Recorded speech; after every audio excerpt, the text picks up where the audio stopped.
Hey there, listener. Welcome to the Deep Share Podcast. I'm your host, Andy Rouse, and for the last couple of decades, I've slowly been opening my eyes to a very different world than the one I grew up hearing about. And the more conversations I have with interesting people, the more mystifying this world becomes. So without further ado, let's get deep. We've got science to celebrate! Demons bliss now! After what, baby? Come on! There is rebellion in the wind. It will crush. Everything I've said is true, it's real. Dinosaur fossils? God put those here to test our faith. A damn lie, I saw them with my own eye! Did IQs just drop sharply while I was away? We did illusions, man! None of it is true! I'm not insane! This is mass madness, you maniacs! In God's name, you people are the real thing! We are the illusion!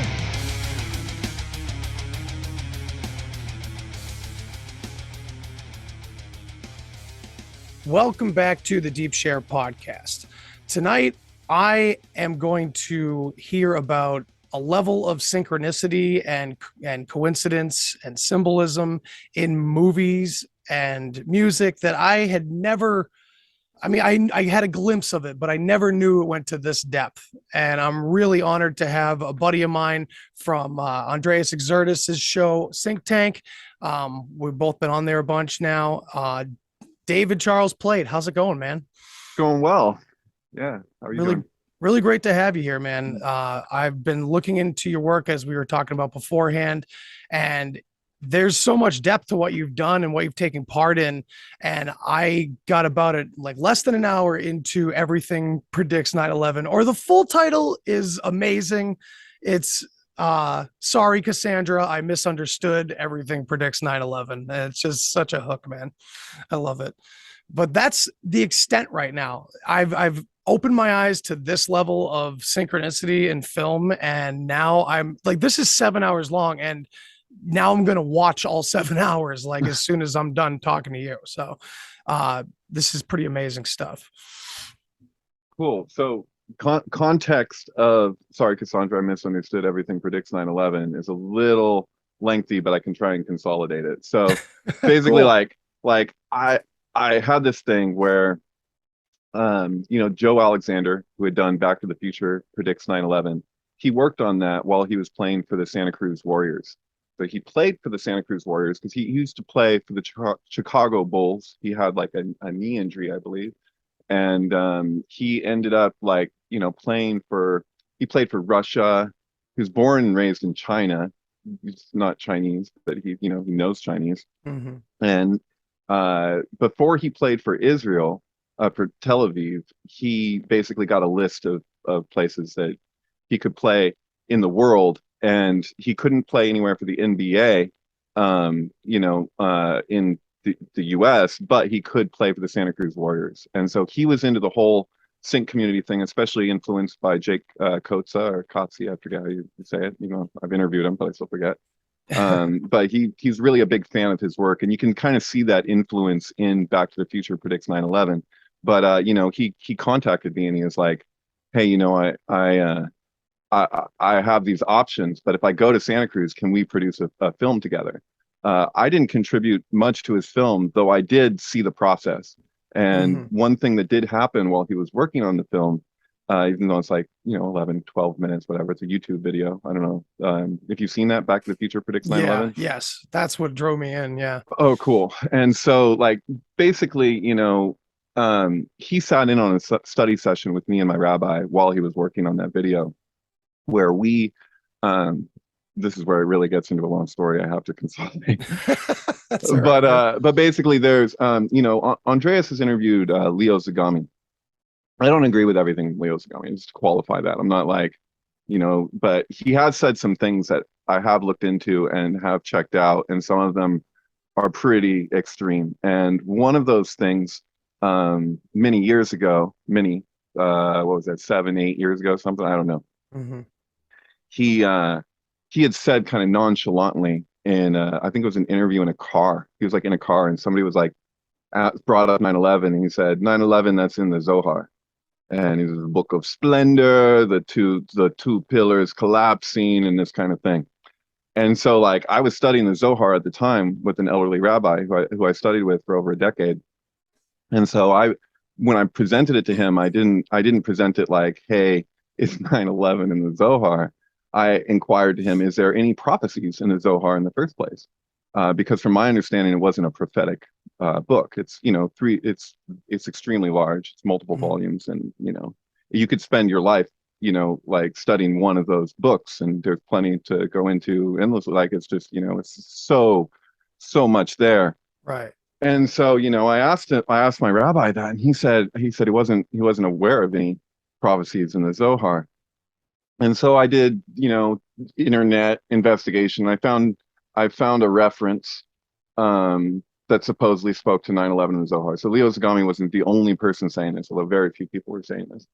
And so the thing that's kind of strange is that there's two sections in the Zohar, and one refers to where the other one is in commentary from Ramak from the 16th century. So the text on its own, I'm not sure if you would necessarily like look at this text and be like, oh, here's where it continues in another book actually of the Zohar. But in the footnotes, it has a reference, and it says, there's to be continued here on this subject matter. And so it is a fact that the Zohar gives the exact date for 9/11, 2001, which appears in Hebrew as a random date. But what's crazy is the kicker is actually commentary from late 15th, early 16th century from the Ramak. And so, because in the commentary, it explains the significance of the event in a details that aren't necessarily included in the text itself, which we know is at least as old as the 12th century. Right. So is it older than that? That's a debate. Where it came from, everything is debatable. It's very strange writing, obviously. And for that to have come to the person who sometimes people attribute it to is pretty outlandish.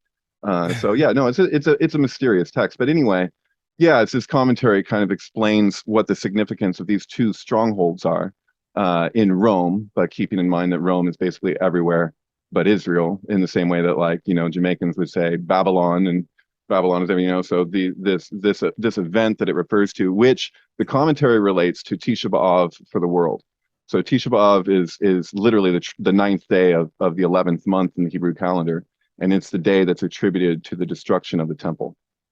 And not just that, but multiple tragedies that have befallen the Jewish people over time.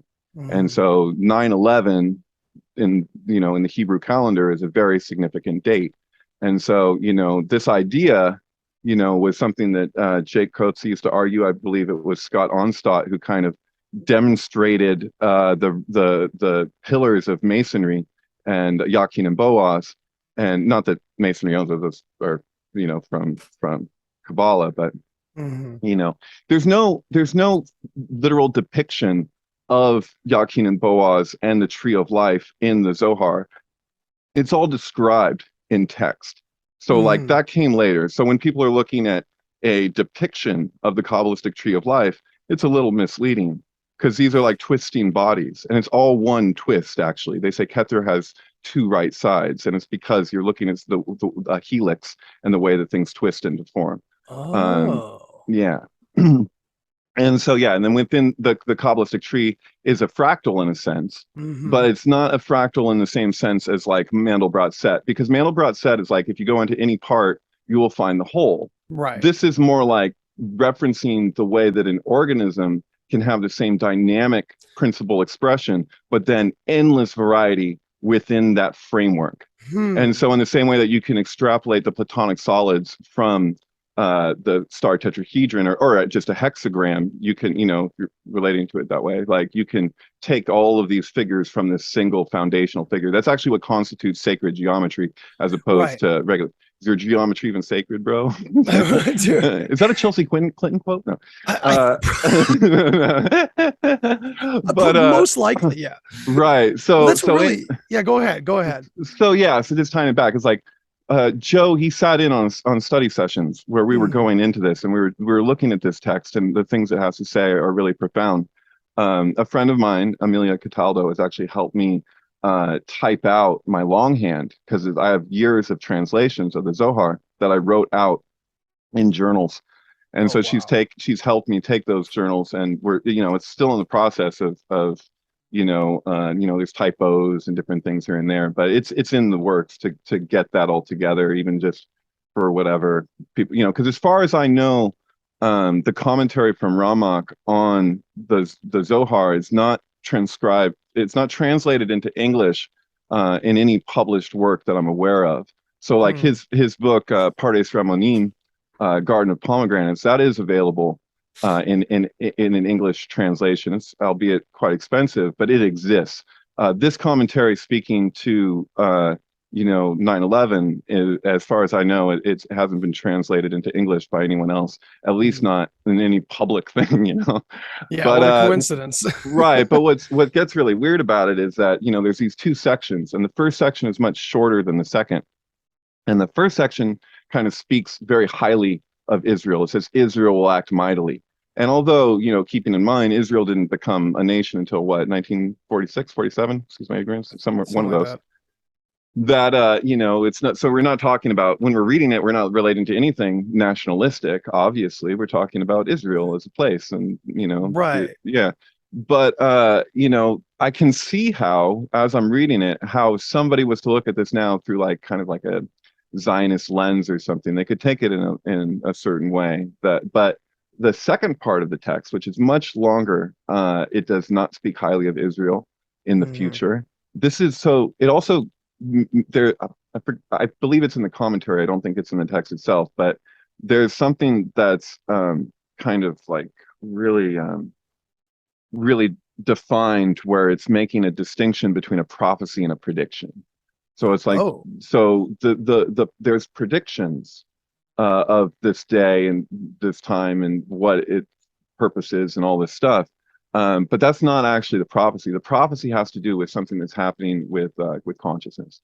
So there's a developmental evolutionary thing that's being described, and then it's also so that belongs to one order of the Sephiroth. That's the emanated flow. That's what we organically are, so to speak, our natural self. Right. And then there's a sustaining order of the empire, which is basically mirrors that, but is not quite that. So it approximates that, but it's a replication. Like this a mimicry. Then, right, it's a mimicry. This then Kabbalistically relates to the two pillars of the Kabbalistic tree. So when you say Yakin and Boaz, you're literally saying established in strength. So established is the right pillar, the left pillar is in strength. It's a paradox, because saying in strength, as in regards to that is the left pillar, it points back at where it came from, because really there's only one pillar.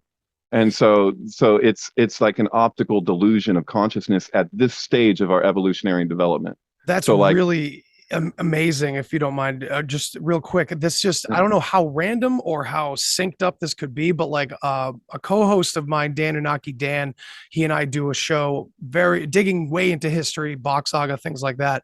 But we play with the idea that like the Enlil and Enki are actually just one character, like from Sumeria, and following that theme along kind of reveals quite a bit about a lot of different cultures, if it's to be viewed that way, like the two into one once again, right? Sure. Yeah. Certain things get really interesting, especially like Keter is literally like taken to mean middle brain.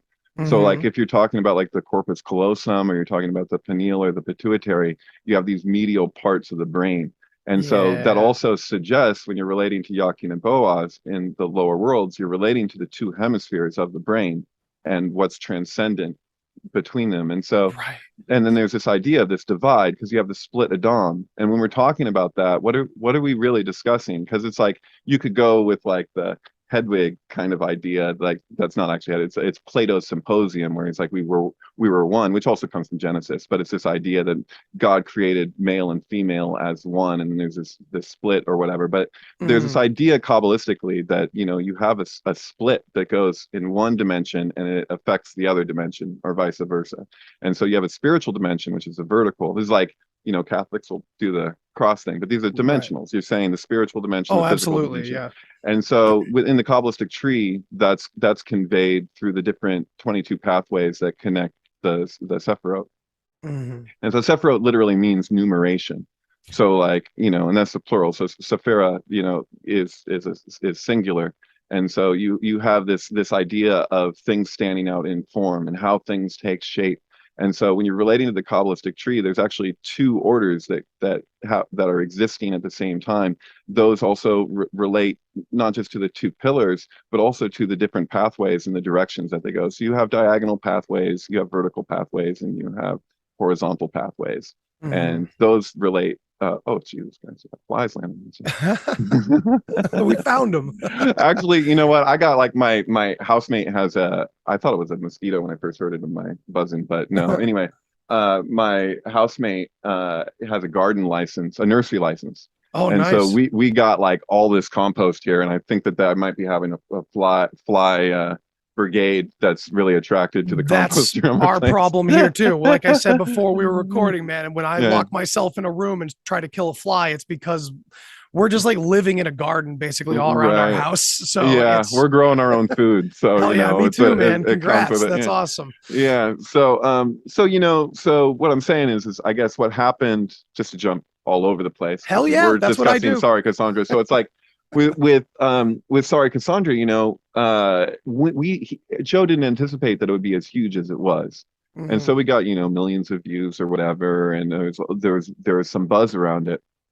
And you know, so he contacted me afterwards and he was like, you know, there's certain things that I was like, oh man, like like this whole like idea of predicting 9/11, I'm like, I actually technically have like legit like evidence of, you know, that there's prior knowledge of 9/11 Mhm. and you know, like that argument. And so the treatment of this whole thing is like, well, you got people debating on the legitimacy of this thing, and here's this other factor that's right there that him and I know, but not everybody knows. And so he was like, hey, if I bought you a computer that would work better for like video rendering and encoding, do you think you could produce a sequel? And so I was like, yeah, because I was you know, I was having some computer issues at the time. And so Joe did get me a computer. And so Nice. and then beyond that, you know, you have Alan Green and Guillaume, what's Guillaume's last name? I should know this. Friend in France who does my IT stuff. So, you know, the syncbook.com hosts my videos. Joe kind of help produce. He, as a patron of the arts, he helped me, you know, do what I'm doing. So like, Sorry Cassandra, I Misunderstood is a 7.5 hour long sequel to like a 12 minute video that Joe did. And so, and then it's not his is like a very narrated, structured thing. Mine is structured, but it's like it's I kind of do a technique to kind of encourage people to have their own insights without me verbalizing it. So I Yeah. have connections that exist sequentially that things will tie back and relate to each other, but it's kind of like it's more of a meditation process along with it. It's a completely different approach. That's And what so, I'm noticing so far, about 45 minutes in. You know, right.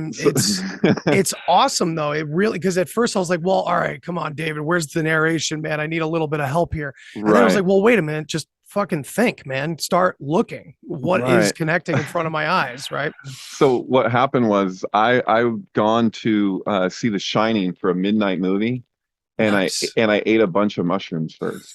And That's the way to say as it. I'm waiting for the movie to start, like the lights aren't turning off.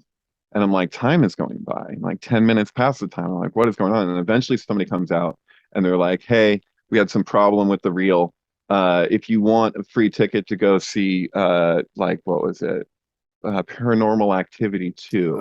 We'll give you. And I was like, I can't do it. And I'm coming up on mushrooms. And I'm like, I am out of here. And I walked out of the theater and I walked around downtown Santa Cruz in the middle of the night. And I was like, well, I guess I'm stuck thinking and walking and being with this because I'm, you know, dealing with my situation. Mm. And in that walk, I kind of had this idea. I was like, you know, all these people went to go see 2001: A Space Odyssey when it came out in 1968. And a lot of people ate LSD at the time to do so. That's 142 minutes long, that movie, which is also the same length that Oculus is open at Ground Zero every 9/11. So that happened Wow. yesterday. And so, yeah, which is a big eye. It's Oculus. They'll say it's a dove of peace. I think that it's the emblem of the OTO, where you have the dove and the chalice in the Vesica Piscis with the eye above it. Oh, I can So see I think that. that's the meaning. So they say dove of peace, and then it's an eye. What does that remind me of? The OTO sigil thing, or whatever you call it. That makes sense. The emblem. Mhm. And so I mean, that's a synchronicity. I don't know, but it could be an interesting signature on who's Yeah, responsible for this. right, of course. Flight Yeah. 77, 93, to 9/11 even, Tisha B'Av. And so there's all this stuff. And so, you know, I'm always kind of I don't always like to share about the subject with people, because something that's come back to me is it's really easy for people to look at like 9/11 in the Zohar and say something like, see, the Jews are behind 9/11, this Oh, kind of right, this kind of thing. Small-minded thinking. And so it's there, but people need to keep in mind that European occultists are heavily influenced by the Zohar and other Kabbalistic texts. And there's really a certain symbol set that's used throughout all the secret, not so secret societies. And so, like, if you go and you look at the Golden Dawn, or if you look at Freemasonry, or look at the OTO, you'll find the same symbol sets being referenced. I have to wonder if people are given a portion of the first section of the text, a translation thereof. When you think about like people like the Wachowski sister brothers, whatever, and you think about like why is 9/11, September 11th, 2001 is Neo's passport, and you're like, this came out in 1999. If these kind of things, I mean, yeah, synchronicities occur. I'll be the first to completely acknowledge that. And there is an extremely strong argument for prior knowledge of 9/11. If you want to get into like the logistics beyond all the synchronicity stuff, or just these connections, like of what my actual feelings are coming from, I think I discussed this with you on Andreas's thing, was like, Webster Tarpley and his kind of explanation of like, you have rogue facets of government. So you're not like I don't think George Bush knew jack smack about 9/11. Like, I think he was as confused as anybody as he's sitting there reading My Pet Goat upside down. Like, he doesn't know what the hell is anything, So like, and I think it's how it goes, is that those kind of people are kind of left in the dark to a higher degree than most people might assume, as them as leaders or whatever. Absolutely. Dick Cheney's another conversation, but even him, what is he completely privy to? Well, it's right. like, even like, if you look at Dick Cheney in the sense that, oh, look at all the money his company made. It's like, all right, so we're talking capitalism. This is way down on the food chain with what we're talking about. From everything that I've seen, do I think that Israeli intelligence played a part in 9/11? Absolutely. And so did Saudi intelligence, and so did American intelligence. And it's not just like the intelligence agencies, it's rogue facets within intelligence agencies and within the government. And that is just, that's the way things go. It's like, if you've ever looked at proofs of a conspiracy from the late 1700s, that work about the Illuminati, where it's the letter exchange from, what is it? How do you say it? Weishaupt or whatever is it? Weishaupt. Yeah. Thank you. Yeah. So like all of that kind of stuff. It's like, yeah, they had a society, they had masonry, and then the Illuminati infiltrated the society that exists, brought in new members that were the real inner society. So you can always do that with a secret, not so secret society. You can always basically take members who, if they share certain beliefs, you kind of weed them out from the crowd, and you can kind of, there's a very systematic way to do that goes way back, that there is proof of. There's documentation, literally, like with that book in particular, which George Washington has spoken to. You can find letters of him acknowledging his feelings around all of that. He felt that it hadn't spread to America, but that's a little naive, and all this kind of stuff. That's incredible. I mean, well, what we're talking about right now kind of reminds me of the movie Network, where at the end it's like, there are no countries anymore. It's like, that was a long fucking time ago. Like, that won Best Picture in like, what, 79 or something? Sure, that was even before 1980, which Anchorman 2 kind of shows the switch over from where the sensationalism took off, and now he's blind and in a lighthouse. And what is a lighthouse for? But guiding the ships, and he's the anchorman, and he can't guide the ships because he's blind, because he's caught up in the sensationalism. He doesn't even know what is actually going on. And so, dude, that's awesome. Veronica Cornerstone is left with, she's interviewing Yasser Arafat, and it says Israel ?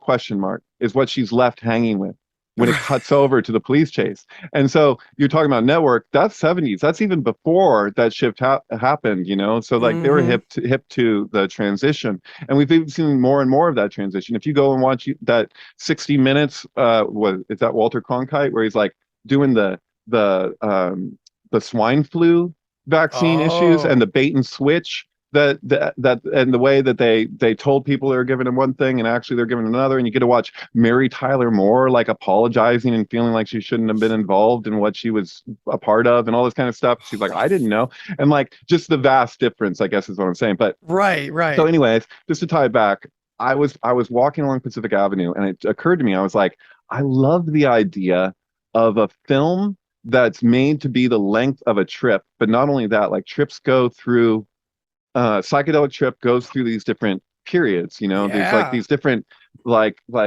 sequence, and I'm like, that's very much like a movie, except it's like 8 hours long. And I was like, I want that build up, that climax, intermission, and then Yes. tying things back together in the final stretches. And like I was like this elongated movie, and I just had this kind of like idea for an elongated film. So I put a lot of work into it. The whole thing, actually, I lost everything. My hard drive crashed Oh my after the God. first version of Sorry Cassandra, which I spent like months on. And then my hard drive crashed, and I never was able to retrieve the data. Oh And so I man. had to like not only redo it, but like get all these films again and like go through this whole process. So that it's a collage, it's a visual collage, and I do other kinds of like literal collage work, like Yes, and they're incredible. digital these days. And Yeah, like so, and synchronistic even work. the album film pairings are a type of collage in a sense, Hmm. Um, Yeah, the yeah. Wizard of Oz and Pink Floyd being like the penultimate that everyone knows about, of course, Right. I think second to that would be Jupiter and Beyond the Infinite, the final sequence of 2001: A Space Odyssey with Mm, Pink Floyd Echoes, which both sequences from the title Jupiter and Beyond the Infinite to written and directed by Stanley Kubrick is 23 minutes and 26 seconds long, which is also the exact same length as Echoes from Pink Floyd's Metal. wow. And so that's the whole thing. Like, and to get into like Roger Waters' responses to Stanley Kubrick, and like including him in the Amused to Death album and the Backwards Message, where it's very, he's speaking of Stanley. He refers to him as a book burner, which I've always found peculiar. I don't know why Stanley Kubrick was a book burner in Roger Waters' eyes. It's an odd ad hominem statement. I Yeah, it's wonder what weird. he's encoding with that. It's very strange. I once saw Roger Waters perform at the Shoreline Amphitheater. He had only one prop, and it was a television set turned sideways that played 2001: A Space Odyssey from beginning to end through the performance. Jeez. There was no giant pig, there was no lasers, there was only that. And I could see that it was like he wanted that to be the focal point. Why Right. sideways? Probably because the monolith is the screen itself turned at an angle, and it's all about the monkey tilting his head, the new way of Yeah. looking, it's a space odyssey. And And so tying that into 9/11 too, like I mean, this is huge. amazing. This idea of everything predicts 9/11. Right. So when I stumbled on this, looking you up, it was like, okay, this is kind of things that I've been working out for a long time, just on a completely different topic. It could be, it's like, we're not talking about like intentional conscious human behavior with like evil bad guys rubbing their hands together. Mhm. And that's the interesting part, because we put so much responsibility on synchronicity, or for synchronicity, on the elites, the cabal, the evil group, the parasites, the this, the that, the all-seeing eye. Like, we give them so much credit, and I wonder, what is your take on the It's difference between the two, and are they yeah, aware of all those thought processes going on? Is there a they? What do you right. Well, think? the line is in the sand. So I would Mm, recommend, like, if you want to see, look at a Scott Onstott presentation and what takes place, because what happens is he's looking at structures and things that are obviously intentional when you're looking at measurement and like what mhm, is encoded into the measurement of different structures, like the Great Pyramids or like Capitol building or like the format of Washington, D.C., even San Francisco. He looks at mhm, all around the world, Stonehenge, like Jerusalem, like, and he sees these patterns and these reoccurrences that are so specific, and they often carry meaning with them. What's really mhm. cool about Scott Onstott is that he doesn't take, I've never seen him take an ultimate stance on intentionality or not. He's just following the data. And something really amazing happens at a certain point, because he's looking at these structures and their distances from each other and all this stuff, and finding the speed of light encoded in, like it's just Right. what the hell, this kind of stuff, with such an accuracy that's out of control. And Mhm. then he'll start looking at like land masses, the length of the continents themselves, and like these like other levels to it, and then he'll find the same things occurring. And as far as I can tell, it's that we're relating to things as though these are absolutely separate, and they might be separate ultimately, but that doesn't change the fact that there is an organizing principle that exists in nature. There's a way that things are kind of like a certain gravity that kind of like brings things into place of like how, like when it comes to like an evolutionary advancement, we only really evolve if we register the need for it on like a primordial level. Like in other words, like you develop eyes out of a primordial desire to see, ears out of a primordial desire to hear. Like, this is where our senses come from. But like, we can't develop a new sense until that need is recognized. And there's no amount of belief or conceptual understanding that can ever really carry that push that to happen. And Mhm. so there's kind of this idea that our breakdown, like our breaking down of duality, that's kind of like being forced now because it's, nature is the way that nature is. It's loaded with paradox, and it's like we exist in like a freaking MC Escher painting, like, but Yeah. that's just the way We're like things are, the exacerbated way into things are. existence. Right. Right. And so it's like, and then at the same time, like this goes on. This is a reality. There is a higher order to our happenings, and we are not separate from the processes of nature. And then Mhm. at the same time, there is a very contrived, push for us to like kind of imitate. And it's that imitation. So that's like Right. Kabbalistically, that's where the klipot enter in. And when we're relating to something that's outside of the emanated flow, that can't influence the emanated flow itself per se, but what it can do is it can create like restraints on it. It can contract. Mm. You can kind of squeeze the emanated Distract flow. it. So yeah, you can't really. It's like water. It's like you can't stop it, but you Yeah. can try Okay. and dam it up. But You then can piss it off. Yeah. yeah, like it's gonna do what it's gonna do. Right. And so that's like that's where we kind of come across this kind of like this business of the two orders. And the key is what is primary. And if we're relating to the topical, more simple, superficial level as the primary reality, we can experience a version of things, but what we're getting is like kind of like a reflection of a reflection. It's kind of hard to describe, but it's like That's a it's really, man. yeah, Yeah. you're like, if we're relating to the sheath that's between us and that reality, we can manipulate that sheath and see that manipulation as proof of what's going on beyond it, but really it's just happening on its own level. And so Mm. like my feeling is that we're actually like as a species is pretty far out, and this is what I've taken from the Zohar, but it's this idea that we're literally like going through the pains of giving birth to the next species, which is Interesting. unknown but kind of inferable. Because we can, and the reason it's inferable is through the troubleshooting of like us recognizing on a fundamental level in our consciousness what doesn't work. And then like, and so like that breakdown is how, like it's also a very alchemical idea, Yeah, that I was in the gonna say. transmutation process, there's kind of this distilling down into to what's essential.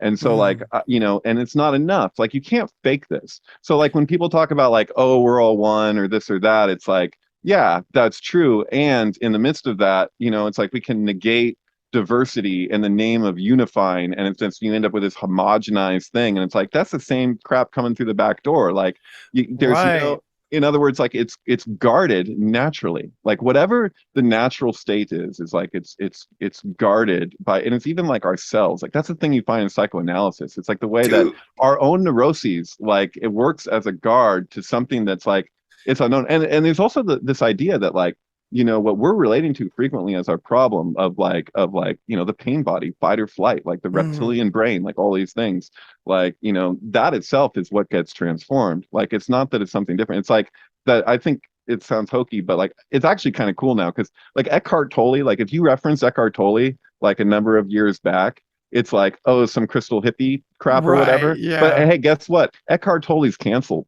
because Eckhart Tolle's views around identity completely go against like the ideology that's now being really pushed, where everything is so identity focused. Right. And so that's why I kind of love it. I'm like, wow, he actually got edgy. Like he was, you know, he was saying things on Oprah and crap, and she was kind of whatever. It's one place where it's like, oh, that's actually kind of cool to get exploited there, you know, whatever. It's like, I'm like, that's like another level of trolling, you know. And it's yeah, like, that's really yeah. interesting. I remember seeing that, and like it's because his work is, yeah, you can't avoid how you feel about that in those circumstances. And it's interesting because that to me showed, it's like, okay, well, this guy kind of has, he's not some puppet like put here, like he's not some new age horrible satanic, all these things that this Yeah. conspiracy community kind of thrives around.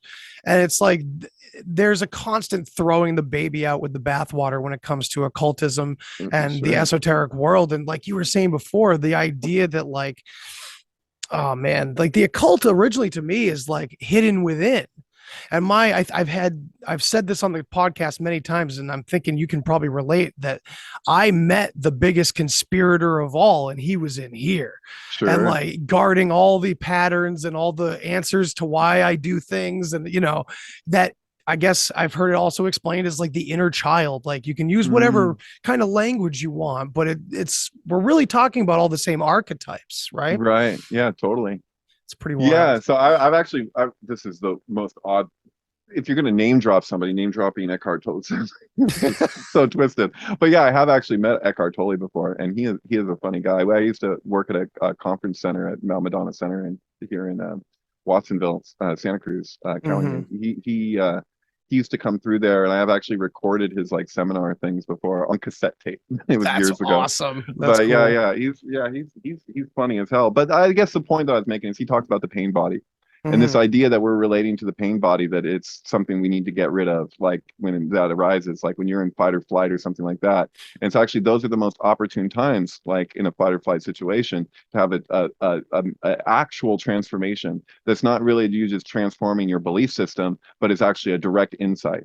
And so like with Sorry Cassandra, like I want to encourage like a direct insight from people. Like I didn't like I could compartmentalize and explain things, and that's why I wanted to avoid the narration, is because there's so much of that. I'm not against it. I like it. I love what Joe did with it. And you know, Joe, when he did that, he's totally putting on a character. That's like the Back to the Future? The Back to the Future thing is like a satire that actually ultimately, for the person who did it, he actually believes what he's saying, but he delivered it purposely in kind of like a parody of conspiracy videos. Yeah, like a hokey conspiracy way. Yeah, I could see that. Yeah, because that's the thing. And you put it in that package and it makes it more interesting. And if he would have listened to me when he was working on it, it wouldn't have done as well. Not nearly as well. Probably, who knows? Like, because he showed me what he was working on. I'm like, you're not going to do it like that, are you? Like, it's like this conspiracy video. Like, aren't you just going to share the information and explain how, you know, what we know and what we don't know or whatever? And he was just he's just going to do it the way he's doing it. I'm like, okay, you know what, I'll step off. And so like he knew what he was doing when he did that, and it was very intentional, you know. I mean, it's funny because I get that, but at the same time, to me, like, even if I think synchronicity goes way beyond some controlling human force, and I think it's a part of nature, it still feels like a conspiracy to me. Like, it still feels like, what are these patterns? And I know I've actually said that on Synctank, and you kind of elucidated that idea that we really don't know. And does it really have a meaning? Or is it kind of just, is nature just going, this is what you're doing? Right. And it's just like showing us the same, it's a mirror or something like that. You know, in yeah, go ahead. Forrest Gump, when he's at, I think, his mother's grave, and he's like, you know, Lieutenant Dan said we're just like, I'm gonna butcher this quote, but he said something along the lines. He's like, Lieutenant Dan said we're like a bunch of balloons floating around in space with no rhyme or reason or nothing. And he goes, but Mama always said that everything happens for a reason, that there's a purpose behind things. And he's like, I think maybe it's both. I think maybe both are happening at the same time. You should sample that. It's pretty good. That's beautiful. But that in principle. And so that's the thing, is that when you're looking at the way that things are, that influences occur, it's like a freaking MTV Music Awards years ago, when it was Duncan's Ritual, like to the T, every single performance in order of the initiation ritual for Freemasonry, you could see they like used all the symbols for that. And even when freaking Kanye did that thing where he was like Taylor Swift got the award, and he's like, this should have gone to right. Beyonce, and you're like, that even that was like testing the initiate, and the initiate Right. was Taylor Swift, and like Pink had the blindfold and half her chest exposed with a checkered print, and they raised her up in the air. It was the testing of the blindfold. The whole thing was just filled with that. Absolutely a celebration of Freemasonry. That shit's intentional. Right. And then beyond that, you can find places where it's like, this is actually just like the order of things. Like the Kabbalistic tree is like, or the organism itself. It's lightning. It's a tree. It's our bodies. It's the Fibonacci sequence. It's just the way things are. And you can, we had Alex Fulton on the show, and it's like Alex Fulton has like mapped out all these patterns that are just repeatedly like on the money, like over and over again. You're like, how does that happen? How is it that Stanley Kubrick was born exactly 600? Oh no, Stanley Kubrick died exactly 666 days after the first time a computer beat a chess champion, a chess master at chess. So that was Big Blue, designed by IBM, which is each one letter removed from HAL, IBM, HAL. And then it was 666 days before 1101. So January 1st, 2001, exactly 666 days before it. So it's in both directions. Right. And the first film, probably the only film up to that I don't know what films there are where a computer beats a man at chess. That happens in 2001: A Space Odyssey. Right. You know what I mean? Like it's like that's a thing. And then you're getting into the AI stuff. AI came out in 2001 from Spielberg, who in my opinion was completely dancing all over Kubrick's grave. Kubrick wasn't into the Hollywood stuff. You can find interviews with Steven Spielberg describing his relationship with Kubrick, and it from everything I've gathered looking at the archives, it looks like he just completely did what he wanted to do, what Spielberg wanted to do, and ignored everything that Kubrick wanted that film to be for the most part. And so like that film would have been freaking terrifying. I mean, that would have been scarier than the Shining for sure. What AI? AI, yeah. Yeah. AI was absolutely, the whole original conception of that was absolutely terrifying. About our future with AI, even like when we're gone, the AI goes and like takes our DNA and like gives us kind of like, it gives us a tailored version of hell. And so like it's in like an actualization of the book of Revelation that the AI accomplish after we're gone, but they start with CEOs and politicians, and they basically give them custom hells based on their internet histories. And so Jesus. like that's it's next level. I can see why they didn't do that. Well, he wanted to make a family film. He wanted to make it family friendly. The whole thing at the end that they made into this fairy tale thing, which it was based on Pinocchio, but it's like a terrifying vision of Pinocchio. I don't know what the new Guillermo del Toro version of Pinocchio is going to be. It might suck, it might be awesome, but like that's going to be interesting. Kubrick was obsessed with Pinocchio. Pinocchio is all about AI. I mean, it's that thing that wants to be sentient that's not sentient. And it's from nothing. It's something from nothing. Right. And so as far as like, I have a whole trip out on 2001: A Space Odyssey with Rosemary's Baby. If you start Rosemary's Baby on the Dawn of Man opening, they're the exact same length. And they both deal with childbirth. One is the birth of the Antichrist. The other one with the Star Child is the birth of the Christ. So you have this perfect juxtaposition, and those then relate specifically to the orders of the Sephiroth. If you add up the titles for 2001 with the Dawn of Man, Jupiter Mission 18 months later, and Jupiter Beyond the Infinite, the total of the English gematria is 777, which is the gematria of the lightning flash that extends through the Kabbalistic tree. As you move through the film, they go through the planets in order as you would ascend up the tree. That Jupiter Beyond the Infinite is actually the crossing related to in a European sense of Da'at. That's wow. And it's the flaming sword and the protecting the garden. Like that's why like the Dawn of Man is like the Eden story, and how the whole thing ties back around on itself and then integrates this idea of evolution into it, because this would be news to a lot of people, I guess, but like the Zohar is very focused on evolution as far as one can tell, because it's dealing with mutation.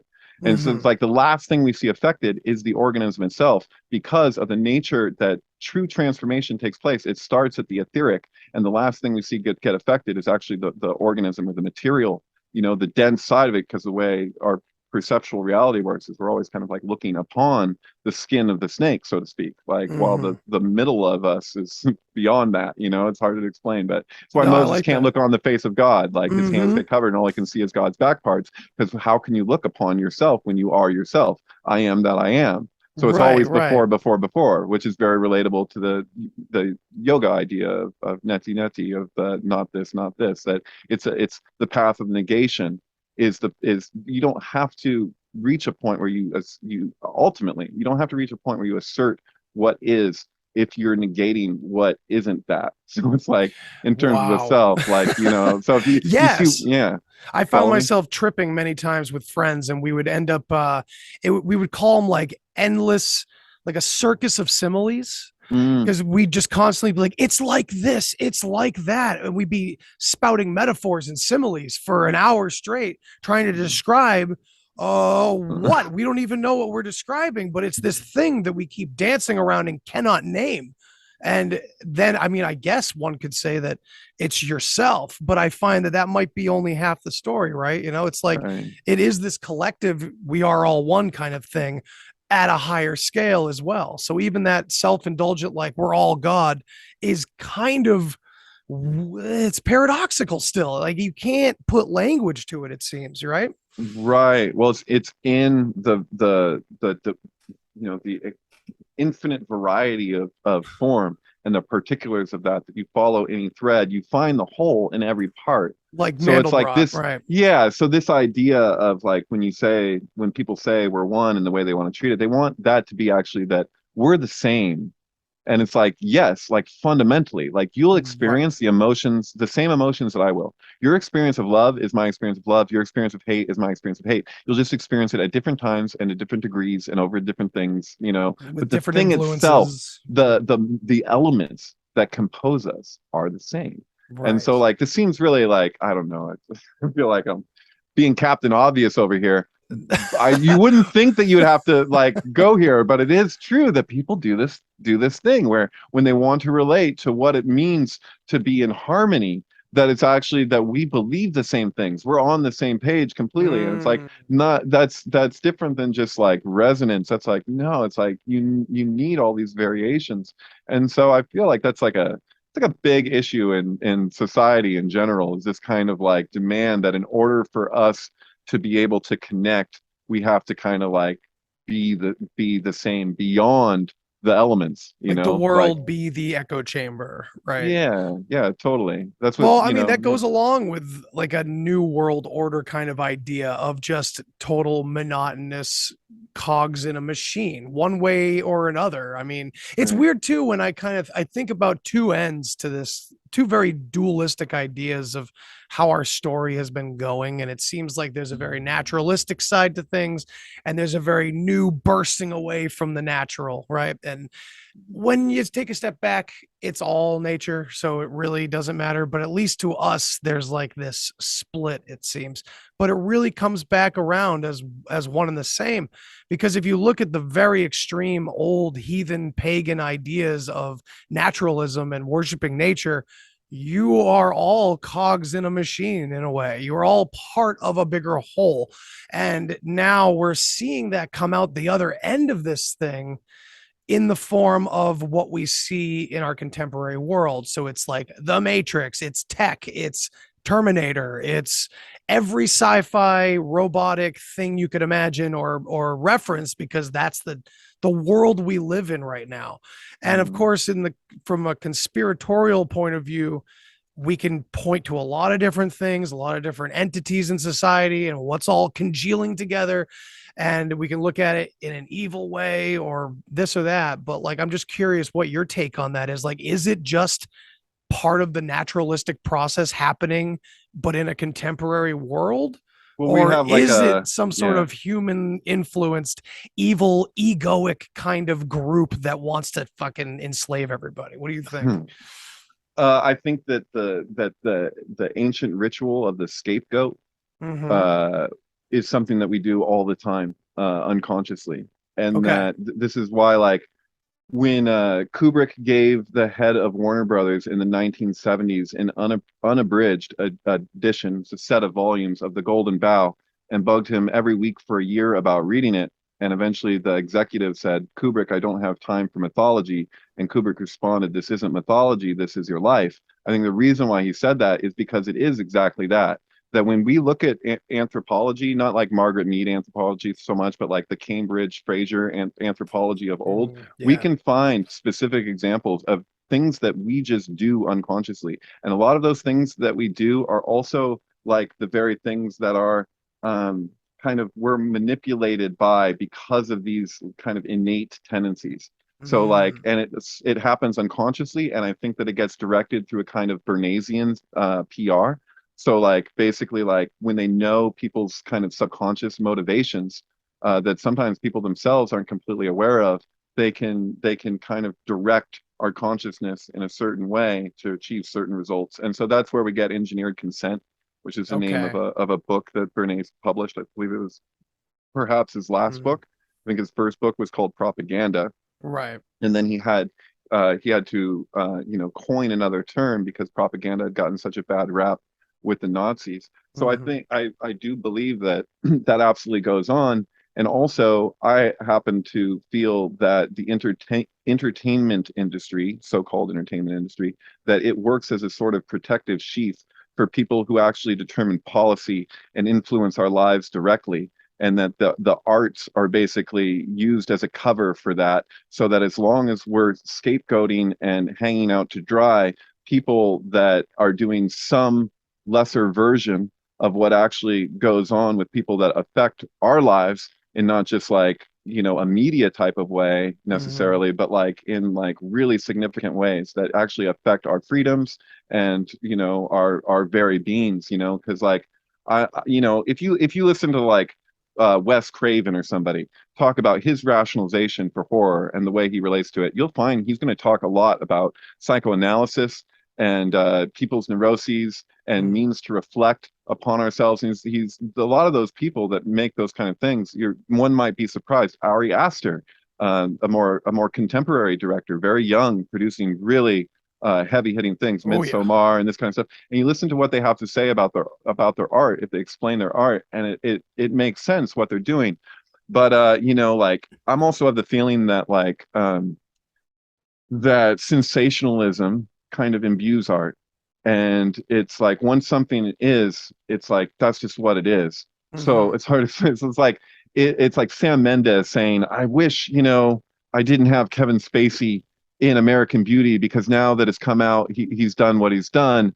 He just ruins my movie. I'm like, no, dude, he imbued your movie.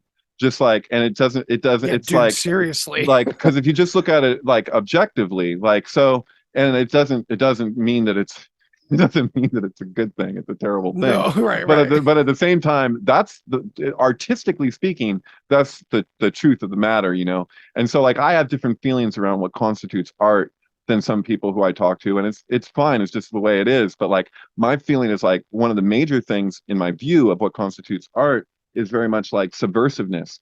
And but subversion has more to do, like you can that expresses itself in a multitude of ways. So like if something is subversive to the ego, like that's a way that like a portrait, like if you're doing a portrait of somebody, like, and they're affected by it in different ways, that is a form of subversion. If even if they like it or dislike it, whatever it is, that reaction that, and so I feel like that's kind of like what really constitutes art. And also like the word empathy, where we get that term is from the art world. That is like if you look at a painting and something is transmitted to you through that painting that came from the painter without words, without articulation, it's just there's an insight that occurs. That's where we get this idea of empathy. And it's funny how we've turned that around with people like, I'm an empath or whatever. It's like, what is that? What are we really saying here? Like that you perceive like the intention of something beyond the verbalizations, that lines up in a lot of Right. ways, I would say. That's so sorry, Cassandra, in large part too, was inspired by a quote that I share in the film. I think it's like 30 minutes into it, something from Stanley Kubrick, where I kind of have the title shows up. So that it's what is it? You just saw it. I could find it, man. You could find it, but I could literally pull it up. yeah, it's this idea of like, that something needs to, okay, if you really want to communicate something, um Yeah, I can't get it. explaining it like directly only goes about half an inch. Yeah. If you want to get people to the point where, I'm gonna butcher this again, but if you want to have them actually get a reception of insight, you know, uh, You have to make them think. getting them to the point where they have to think about what it is that you're getting at, and then realizing it for themselves. That goes straight through to the heart. And so Yes. like that premise is like, I really love that. And like, people will make assumptions when they're approaching something around what it is that this is about or what it is that it's getting at. And the whole way, it kind of, it doesn't necessarily do what I think most people might expect. Like it kind of Right. like brings things together in an unusual way, but it does bring things together. And so like, I don't know, I like that, like, the element of surprise while something still fits. You know what I mean? Like Mhm. it's like it's not Tim and Eric where it's just like, wow, that's really, in fact, I don't know if that means anything. That just seems absurd, and Right. I'm like, Yeah.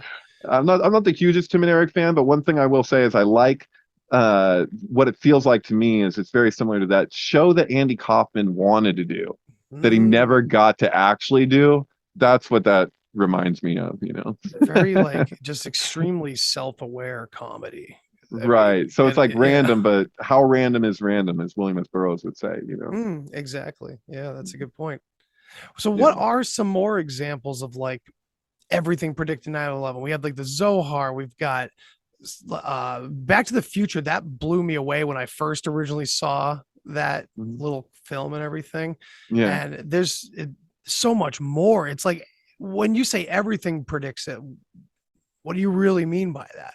What I'm actually talking about is that the principal dynamics involved in 9/11, according to the Zohar, are repeated in various forms following the event, where Mhm. basically it's escalating the same dynamics involved. So when you're looking at the two towers collapsing, you're looking at an art like what is an archetype that is beyond perception being represented in being pointed to in form, and that the collapse of those two pillars actually represents the collapse of the dualistic structure that we've used as a placeholder for most direct way to put it is the exile of Shekinah.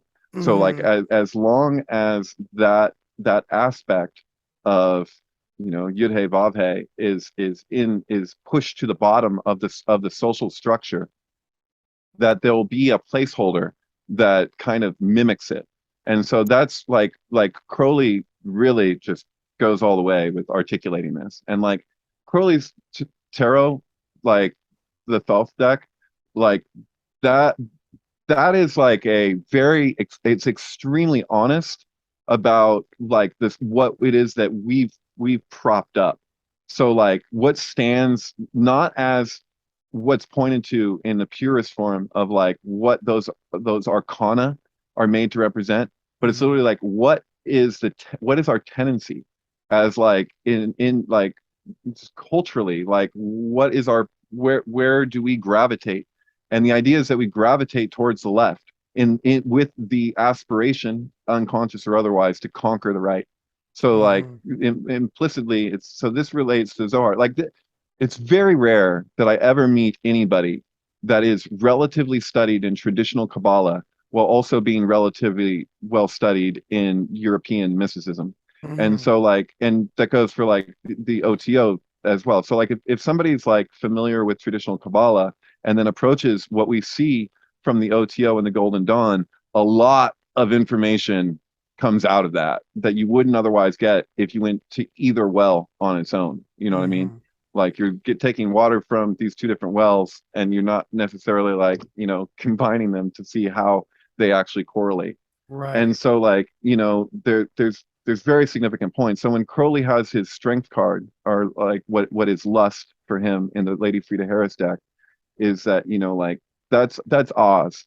So like in Hebrew, the word strength is Oz. So when you say Yakin and Boaz, you're saying established in strength. That is the pathway in European occultism for, the pathway between Chesed and Gevurah.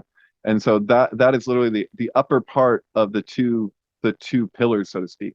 So when Philip Petit, I'm probably pronouncing that wrong, but the Frenchman who put the wire between the two towers that Joe references in his video with the film The Walk, Yeah. when he did that, that was an extremely symbolic act.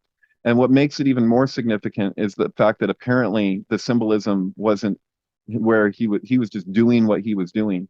And Right. so it almost feels like those buildings were like put there for that to happen. Like that's the art. So it's like, and that's like when people talk about like the great work, they're literally talking about like this is a massive art project. It's like a rich mandala or something. Yeah, And I it's often like, say that, like, up close and personal, it can look evil, it can look chaotic and random, but the further out in scale we go, and usually through psychedelics, that's a good helping way to do it. You sure, see this masterpiece that has order to it, and it has not just order, but novelty and nuance and humanity. It's a right. humanness there. Right. So there's two names. There's Oz, which Mhm. is its gematria is 77. It not only means strength, but it has the gematria of a she goat. The Mhm. the Greek gematria of Pan, I believe, is also 77, which is interesting. If you spell Pan in Huh. Greek, you'll find correspondences between the Greek gematria and the Hebrew, and which will even be referenced, like even in the Book of Revelation, when they say the number of the man, it's equating it with the Hebrew, even though you're reading it in Greek. And so Right. where that comes from, Okay. because 216 is the gematria of Gevurah. So 216 is 6 times 6 times 6. So 6 times 6 times 6 plus 7 plus 7 plus 7 is 237. So Oh shit. Room yeah, 237. right. And then the 777 relates to the lightning flash pathway. 216 relates to Gevurah, which is how the Klippo enter the tree, is through Gevurah, through judgment. Holy And so shit. what the Zohar communicates is this idea that that like as we're moving through time, that there like what constitutes the breakdown in consciousness is that there's a buildup which is first really really pushed forward over this long period. It's all a fall, right? It's just a perpetual fall. The Mm, thing keeps falling. So like there's the initial fall in the garden, so to speak. And then from there, you have every time the temple collapses and every time these things befall us, that we're getting closer to the bottom. Once we get to the full bottom, then we go back to the top in a new form.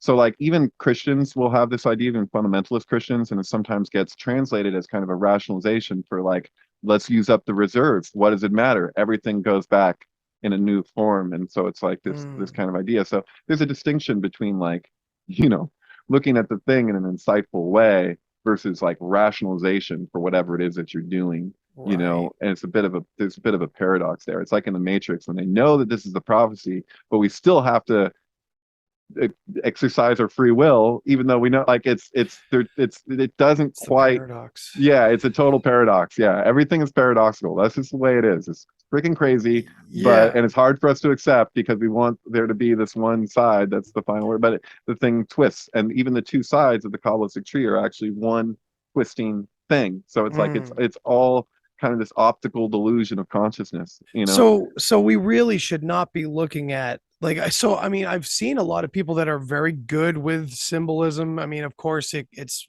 very up to interpretation most of the time, but looking at 9/11 ritualistically, but then directly connecting it to like the two into one, as in one world order, one, Right, new world order.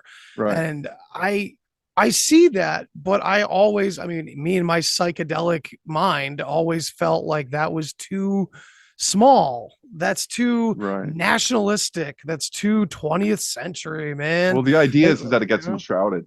And the reason Uh-huh. why they're able to predict it is that this is the human tendency, is that we do this thing. So just like with the temple, it's like there's a warning not to build the temple because you know it's going to collapse, but we do the thing anyway. And so Mm, it's just like, what happens when we do this? What happens when we do this? And like looking up to the sky, like is anything going to take place? And so the mhm. idea is that propels us. This is in the Zohar that it says that propels us towards a one world government, that event, and that the dynamics along the way that we keep experiencing in our relationship with the world powers is basically like reiterating this one template dynamic that is 9/11 over and over and over again Mhm. until we actually reach that one world government. When we actually get to that point, where that small of a people control the rest of everybody, that is like a pyramid. So they equate this with Gevora. They say Gevora is an eye atop a pyramid. This is, Right. I believe it's referencing the Ba here.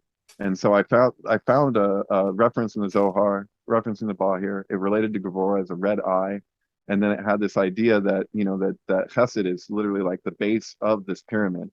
And so it's described as like sorry to jump all over the place with the allegories, Not at but all, that's man. what the I love Zohar it. is like. So it's basically describing this peg, and the Mm. peg is there's like a teeter-totter attached to the peg. And it says that the collective mind of like our left brain collectively thinks to conquer the right side of ourselves. Right. And so it's going to defeat it with compartmentalization and putting belief systems and putting everything in place. It wants to defeat this other aspect of ourselves. We have two processors. You have like a parallel processor and a serial processor. And one processor thinks it can take the place of the other one. Right. But it describes this movement. So it says following this event over time, that we get closer and closer towards this one world government. As we get closer, that the teeter-totter, so to speak, starts to tilt. And gravity takes over, and we start to move through that thing we had set out with the ambition to conquer. And as we approach it, it becomes larger and larger. And what we realize is that the thing that we thought we were going to devour is actually going to devour the other side. And so the whole thing basically like is larger. That the base of the pyramid is larger than the top. This is ourselves, right? Dude, so this we're has to talking do with, about paying yeah. attention to things. Like we're Right. talking about attention. Like we're Right. giving negative, like, everyone says that. Every meditator's like, well, focus on the positive, right? Don't say tomorrow I'm not gonna drink. Say right. tomorrow I'm gonna go running. Right. But what's effed up about this portion of what it's describing in the Zohar, and I did have to look it up for the particulars, because there's also the commentary, which I take just as significantly for me to understand the text. But it's this idea of like the arrogance, so that we think we have this level of control, and then what we find is that the thing that we're thinking we're defeating is actually closer in the emanation to the source. So it itself isn't the source. The right brain isn't the source, but it's closer in the way that things twist into form. Because just like how you have a spiral on your head, like you shave your head and you see that Right. spiral, and we wear the yarmulke, is that things twist, and they twist in one direction. And we relate to things through duality as though these were the same, but there's this twist, and that's everything. And so that also then relates to that gulf between the supernal triad of the Kabbalistic tree and the lower seven Sephiroth, is that there's this impossible leap, because there's no diagonal between Bina and Chesed. And in order to get there, you have to go straight from Keter in the center to Tiferet in the lower center. And so that's a vertical spiritual dimension. So it's showing you in the Kabbalistic tree that there's this one dimension, to direct dimension to the Godhead, so to speak. And that from where we are. From where we are in the lower worlds, and that exists. It's here all the time. We already have it. It's already in place. Right. It's like there's no re-yoga. Like to unify is unify. Like we have religion, but there's no re-yoga. You know what I mean? Right. Oh, religion. Yeah. Yeah, totally. And so that's G. That's Gimel. Is that vertical pathway. And so as far as I can tell, I was talking about this recently on the other show, is that seems to be the meaning of the Masonic G, as far as I can tell. Because when you have the square in the compass, because you have Keter, Chochmah, and Bina, and then you have Tiferet, Gevora, and Chesed, and then you have the square, and you have the compass, and you have what's in between them is this vertical pathway. And in order to get that 777 lightning flash, you have to pretend that vertical pathway is a diagonal when it in fact is not. So it's like trickery on yourself or something. You have to like trick yourself. Right, which is why we need a confessional and somebody to confess your sin, an intermediary. There's no need for an intermediary if we have this direct connection. So whenever you go like that, that's like chaos magic, man. It's like I got that so fast, probably because of my psychedelic background. It's like, so magic is okay. Yeah, it depends on who you are. You don't, if you want to dress up, if that helps, then okay. But it's really it's in you. It's all you. It's just all you. And it's all Gray Seal from Elton John, or whatever the songwriter's name was. But Gray Seal, it's one of the greatest fucking songs ever written, in my opinion. Enlighten me. What? Why is it never light on my lawn? Why if it rains never says good day to the newborn? It's like, but so he goes through where it, lyrically, it's like it's a theme and it's a concept album, and it actually pairs with The Wiz. And so like there's a communication that happens around what is Gray Seal, but it's Great Seal. Come on. So that's what Mhm. it's you know, and it's It's this idea of inferring. like, Yeah. you know, that to see through eyes, see through an eye, that only sees what's real. It's like he's looking at the dollar bill and he's like, you're so, this is supposed to be so wise. Why aren't we seeing the thing? So it's kind of like that argument that Jewish people have about the Messiah, you know, about these, they're like, our prophecy is that a Messiah will come and that we'll get the equivalent of the Jubilee for good, which is the forgiving of all debt. It's characterized by the forgiving all debt and the releasing of all servants, all slaves. And Mhm. so they're like, the Messiah hasn't come until that happens, as far as they're concerned. Uh-huh. That's because that's the what the belief was. So like this idea, you're like, the proof is in the pudding. You know what I mean? Like I'll Right. believe it when I see it. And then the Christians will say, if you believe it, then it is. You know, then you're so it Which was is an like, and interesting duality, if you don't mind me cutting in there, because it yeah, talks a lot about kind of like the idea of what New Age would call manifestation, and you know, that mixture of what is faith and everything, that versus that very human Occam's razor, like prove it. Where's the action? Where's the action side of it? That's right. really Well, it's interesting. kind of an equation because you have a shin Yeah. in the middle of Yud Hey Vav Hey. If you say Yeshua in Hebrew, if you're to entertain it as such, then Uh-huh. you're literally like you're looking at the name of God with the shin, which is the letter of judgment, in the middle of the name. And so it's like it suggests God's judgment, and it's kind of like seen as kind of an answer to an equation that's presented in the book of Isaiah, where the Messiah is mentioned. Actually, Christianity, in a nutshell, kind of takes from the book of Isaiah's prophecy regarding the resurrection of the dead, which has to do Mm-hmm. with Tal, the dew that resurrects the dead. It's a mathematical code, which it works with spelling out Yud Hey Vav Hey using aleph. So if you pronounce the letters, so you say Yud, you'd have Yud Dalet, and you say Hey, you have Hey Aleph, and then Mm-hmm. Vav, you'd have Vav Aleph Vav, and when you add that up, the gematria totals the value of Tal, which if you then add the final hey with the aleph, you get the gematria of Adam.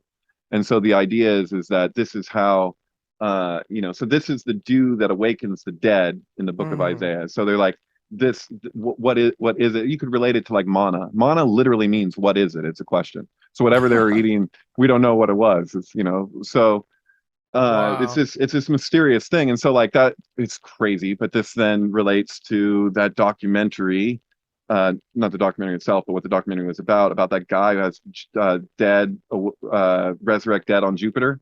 You know about this? The guy who was going around, I No. believe it was New York, where he put these like tiles down that were all about 2001 A Space Odyssey, resurrecting the dead on Jupiter. Like he was referencing the film in this thing and like had this whole like deeper meaning of what he said.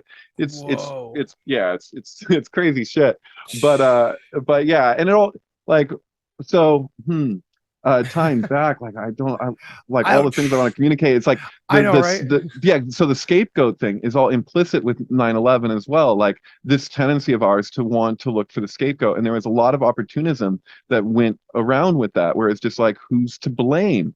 And so Yeah. like, and then you're like, oh, and then the way that it was always like twisted, like that, yeah, okay, it came from the inside. But when you say 9/11 is an inside job, and people would say like Bush did Yeah. Bush 9/11, it's knocked like down the towers. what the F are you talking, you know, I Like, don't know. no, Like that guy was clearly a scapegoat. Yeah. Well, I mean, yeah, of course, we're talking about the scapegoat and everything. And then right. So it's a yeah, do you he's think playing the there's fool. anything, do you think, I've seen that creepy video of like, you know, the words that the students are repeating over and over again. Sure, which is a little different, I think, than what you usually see it spelled out as, because I think steel is STAL. But how is that any less relevant? Also, we're You know what I mean? talking, I mean, hey, the shit that I get into with history, it all comes from oral traditions where pronunciation Mm, was king.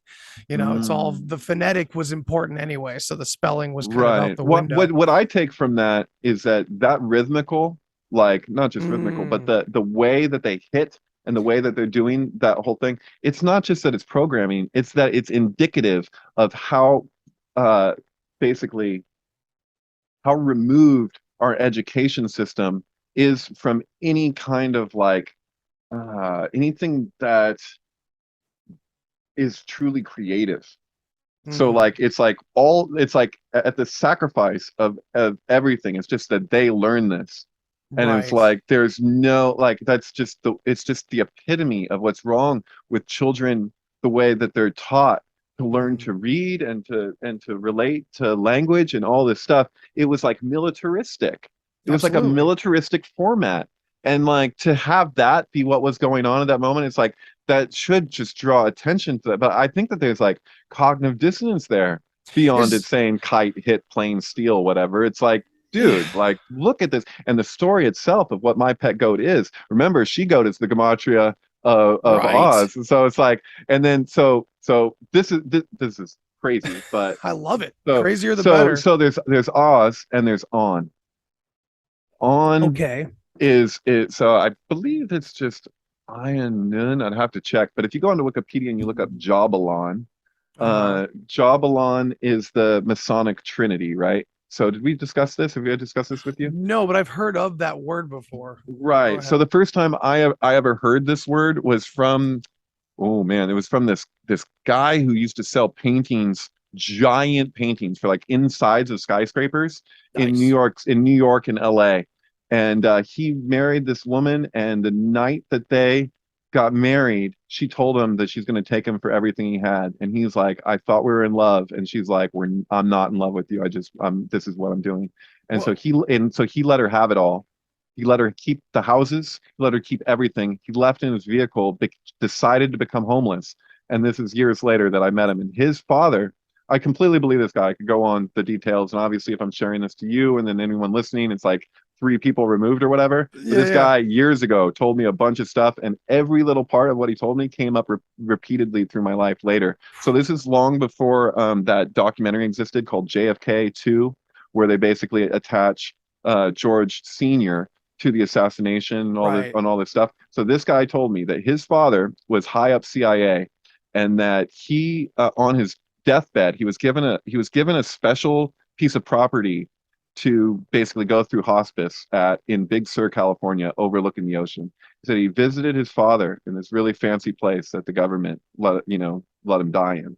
And he said as his dad was on his deathbed, he said this was when George Bush Sr. was being elected president. He said that man who's just being elected president, he was like, that man helped kill JFK, not as a Holy gunman, shit. but that he was involved. And that Right. his ability to keep silent about that was one of the things that got him to be the head of the CIA. So he told him that while he was dying. And so this Whoa. guy told me that, and also told me about the Masonic Trinity thing. Mm, And that how the handshake relates, which is all my heart, all my mind, all my strength, the lion's paw handshake, which corresponds to the obviously the Scarecrow and the Tin Man and the oh Lion of the Wizard of Oz, and Wizard of Oz gets its name from the Hebrew word yeah. for strength, what I'm talking about, 77, this whole thing. And so yeah, and then the three fingers also, it's your pulse. When you do that, you're relating to the pulse. And so Pink Floyd, Dark Side of the Moon, if you open up the jacket, you can see the way that the rainbow goes all the way around. It meets where it Right. ends. It's a loop, and then you open it up, and then there's a heartbeat that connects it all in between. It's all about the LP jacket, man. Like it's not just this symbol of the triangle thing, the new, Right. Right. The like it's prism. like yeah, the prism. It's all about like what is being conveyed, because the album itself begins and ends with that heartbeat, and so it's Mm-hmm. all about the pulse. And so, and then the Masonic aspect of it, that's the thing with the Wizard of Oz. He was a theosophist, L. Frank Baum, however you say it, Baum. Mm-hmm. Bomb. Yeah. Thank you. But yeah, so anyway, you have the strength, which is the strength of the Kabbalistic tree itself. And then you have a variation. So the gematria of On, which is last part of Jabalon, it's literally Heliopolis, which is the eye, Wow. so so basically I brought this to the attention of my rabbi, and what he told me, he said it's long since been speculated that Heliopolis was a site in ancient times of a kind of Jewish, or not, a Jewish slash Egyptian mysticism synagogue. So that basically it Okay. was Jews who were participating with Egyptian magic. And so like even when we're relating to this idea of the golden calf and stuff, it's that they were actually performing Egyptian mystical rites. Mm-hmm. And so this has been speculated about this place, that it was kind of like this kind of incorporating of Egyptian mysticism and Jewish mysticism. And so like my rabbi does not find the idea offensive that much of the Zohar is actually encoding Egyptian mysticism. Have you told And him about that, your 9/11 theory on it? oh, we've discussed this at length, Oh, and okay. he experienced a lot of cognitive dissonance while we were transcribing this text. So because Oh, wow. it goes into an area that the rest of the Zohar really doesn't. So like it's an exceptional 2 portions. And not only that, but the commentary too. It's quite a kicker. And so yeah, there's all these there's the 3 variables that it speaks to about like the prayers of the children, that basically children are being abused. So there's a direction that we appear to go following this event where these strongholds are destroyed, and the dynamics of that repeating, like I was saying, all this stuff. Yeah. But it says that like everything looks like it's going to hell in a handbasket, but there's 3 main variables that exist in that process. One of them is the prayers of the children who are being abused in all kinds of ways that the adults can't see, and when it's exposed, everyone's shocked and has to reflect in a way that they hadn't previously. So they treat that the prayers of the children get answered, that they've been praying, and then that happens. It's an exposure thing, and it's a humiliation That's thing. powerful. Yeah, totally. The other thing is the tears of the soldiers. So as soldiers who have been asked to do all these things, and they're able to rationalize it and go with the program, blah, blah, blah, and it reaches a breaking point where they're brought to tears.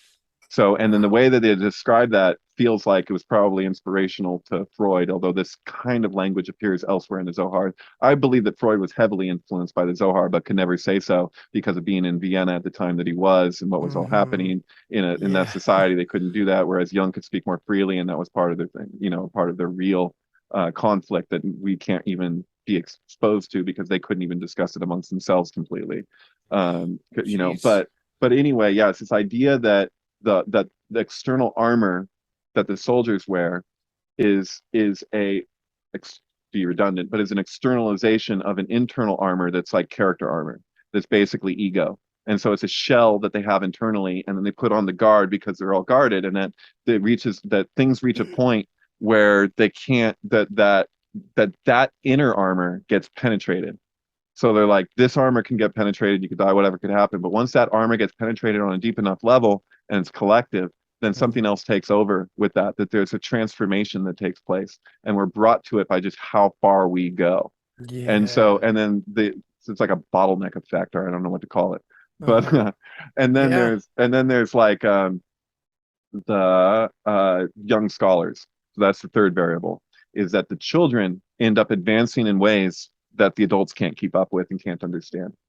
So they supersede. So the new way, the new world order. Right. But that's the thing, is just that a flip of a coin. You got a bunch of freaking dinosaurs. You got, we need term limits or whatever. And then meanwhile, it's like, this is emerging, and we do not know the way that future generations who experience what they, not just now, but who the hell knows where we're going. Right. We can't predict the way that they will respond to what they went through. And when people talk about the hardships that they went through and how they grew and whatever, like, and learning delays and all this stuff, we don't know how that's all going to translate. And so like what the ultimate end of that will mean. And so the point is that it's a variable, and the ability of where the young scholars will go that the adults can't understand or keep up with, like that's still unknown, and people are always down on like the next generation, and understandably so, because you're like, look, we learn these lessons, and there's a generational amnesia in a sense. And so like, and there's no fix for a generational amnesia really. I think the only possibility of a fix is through our ability to record.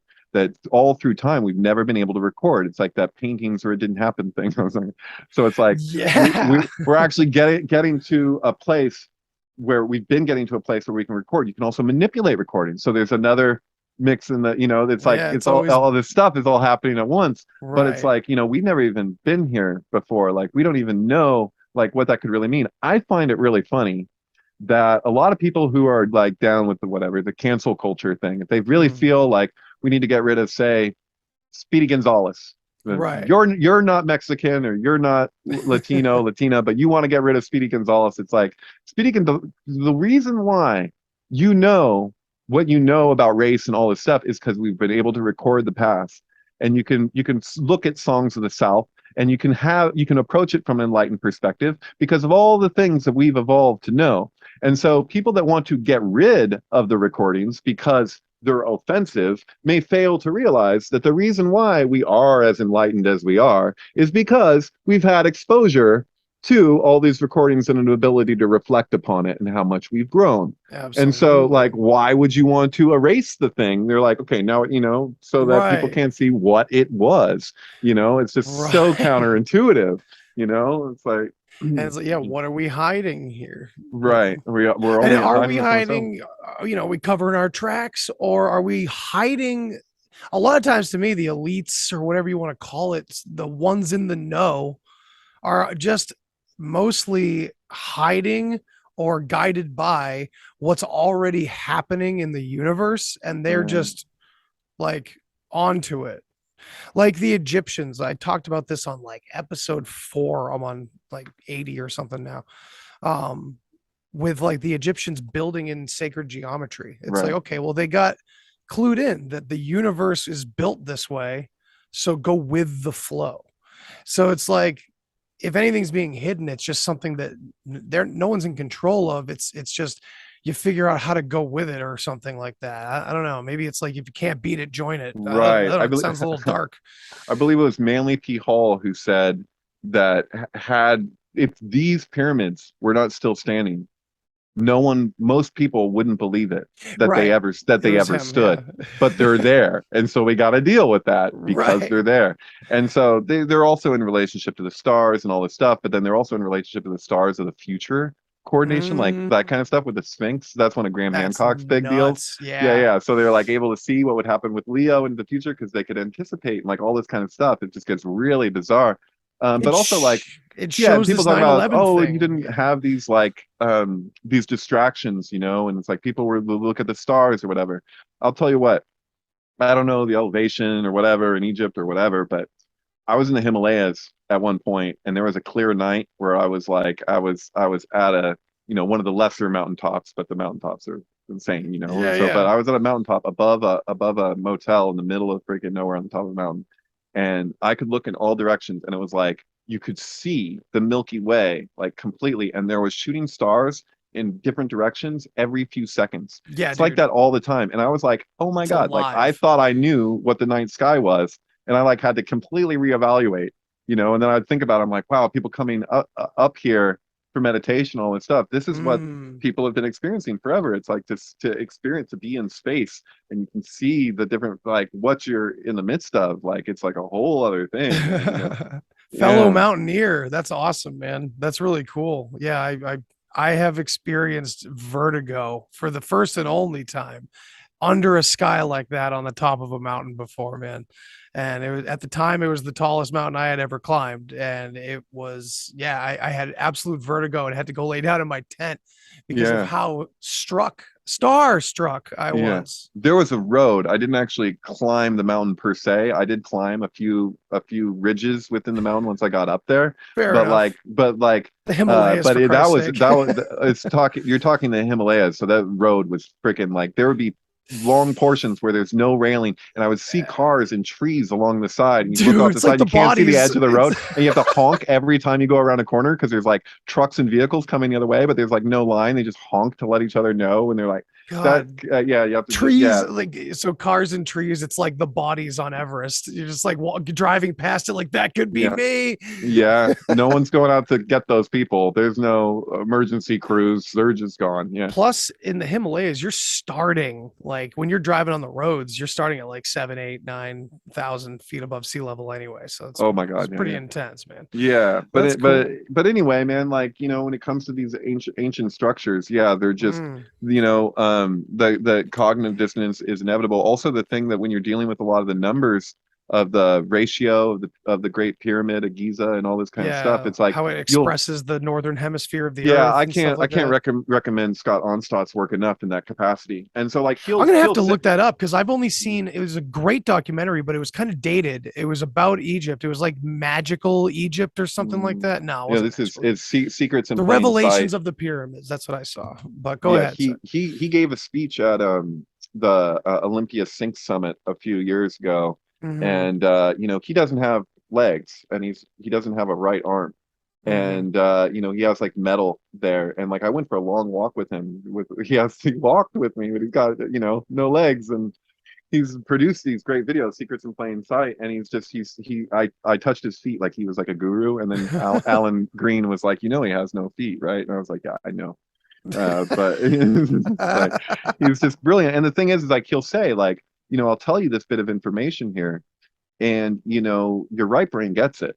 It's like, well, of course. And your left brain will be like, but all of these things. And he's like, the thing is the thing. Like it speaks for itself. And so like that's just the way it is. And like I like that approach. And he doesn't tell you, oh, it's aliens, oh, it's just the Masons, or it's this or that. No grand like, claim. where does the contrived side of it end, and where does the other begin? And so that's been, and I really resonate with him in that way, because that's my whole obsession, in part with just the album film pairing thing. Is it's like, like at which point is this just happening on its own, or at which point is this got like influence, like Robert Zemeckis, how much of this was Robert's decisions to, like, you know what I mean, and how much of it was just total like quote unquote coincidence. I think that word gets a bad rap. Coincidence. And coincidence, so and Carl Jung would specify that a synchronicity is simply a coincidence with meaning. And meaning is subjective. And so that's always the difficulty when it comes to synchronicity. It's like, you're like, just like irony, like you can't prove irony. Like you could say the most obviously ironic thing ever. And like, but you can't, it doesn't necessitate that somebody's going to get it. And you're like, how do you prove it? Right. It's like an equivalency. Somebody will put out an equivalency with something. Somebody sees that they're equivalent. Somebody else goes, that's a false equivalency. It's all subjective. And so synchronicity works the same way. Like I'll tell you, Stanley Kubrick died 666 days after the first chess champion was beat by a computer, and that all this stuff. It doesn't prove. There's no way to prove that is that way, because George Bush didn't do that. Right. Yeah, exactly. Exactly. Some people are tuned into something, that's for sure.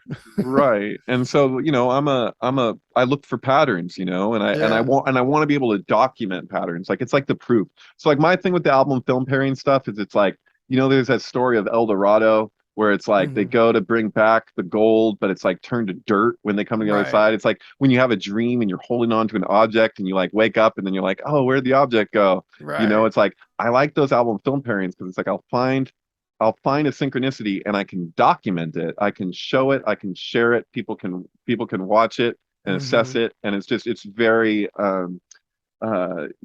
it's very user friendly, so to speak. So and it is the thing is the thing right there. It's that right brain approach almost, which again, it's interesting about the left trying to always take over the right, when the thing is the damn thing. It always is. Right. So this was encoded into Darren Aronofsky's film Pi, which was his directorial and written debut, right? And Pi deals with a 216 digit letter that they have found in the Torah. That is all like an extremely subversive like joke. That's not it's not a normal joke. Really? So basically that's the gematria of Gevurah, of the left of the lower worlds, the top of the pillar of the lower worlds on the left. So when people talk like left hand path or whatever, there's like kind of like a Wicca version of that. Literally what that means is that it's essentially the status quo.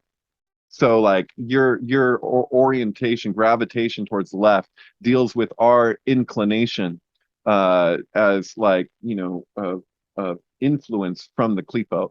So like, which is really, they exist for a time. They have a function for a time in this interval of development. Ultimately, they're to be purged. And so they're related with the reptilian. And so I don't know, but like, what the deal is completely with David Icke's trip, like I've read several of his books or whatever over the years, and they're really entertaining, like especially the Children of the Matrix thing, but like it all ties in, it's all close to something. So like I get the sense, considering the context of his first two books, which are almost impossible to find, his first two published works are all about Lucis Trust. So they're just basically Lucis Trust cosmology and his understanding of that. And so I'm like, is he a member of Lucis Trust at the UN? I don't know about all that. I know that Zecharia Sitchin has an office at the UN, and did. I don't know where he's at now. I'm talking old stuff. Zecharia Sitchin, he's dead. Oh, he's dead. Yeah. He was old to begin with. Yeah, but when he was alive, he did have an office at the UN. And so did he have a connection to the Lucis Trust? Probably. And he was did selling us aliens. well, I think he was actually doing the same thing that I think that Robert Agger did, which is that they basically they're like pro disinformationists. So when they don't want something out, okay, like Hollywood, certain things going on in Hollywood and the scene, the Anton LaVey Satanic Church and different things that they're up to. You know, I think that excuse me, did I say Rob Anger? What have I got?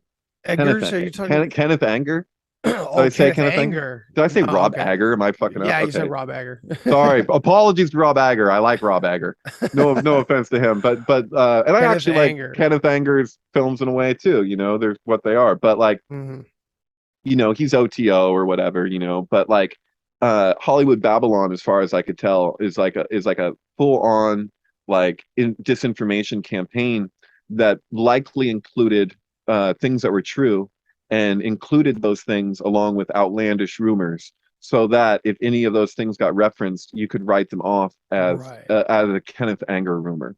And so I feel like parts of Zachariah Sitchin's The 12th Planet worked in a similar way, where it's taking things that in all likelihood the Catholic Church didn't want to have come out, not just there's other interests as well, but that I feel like in all likelihood Zachariah Sitchin was kind of like working for the church to present those with a lot of material that can be easily debunked. Yeah. And so that they get thrown out with the bathwater.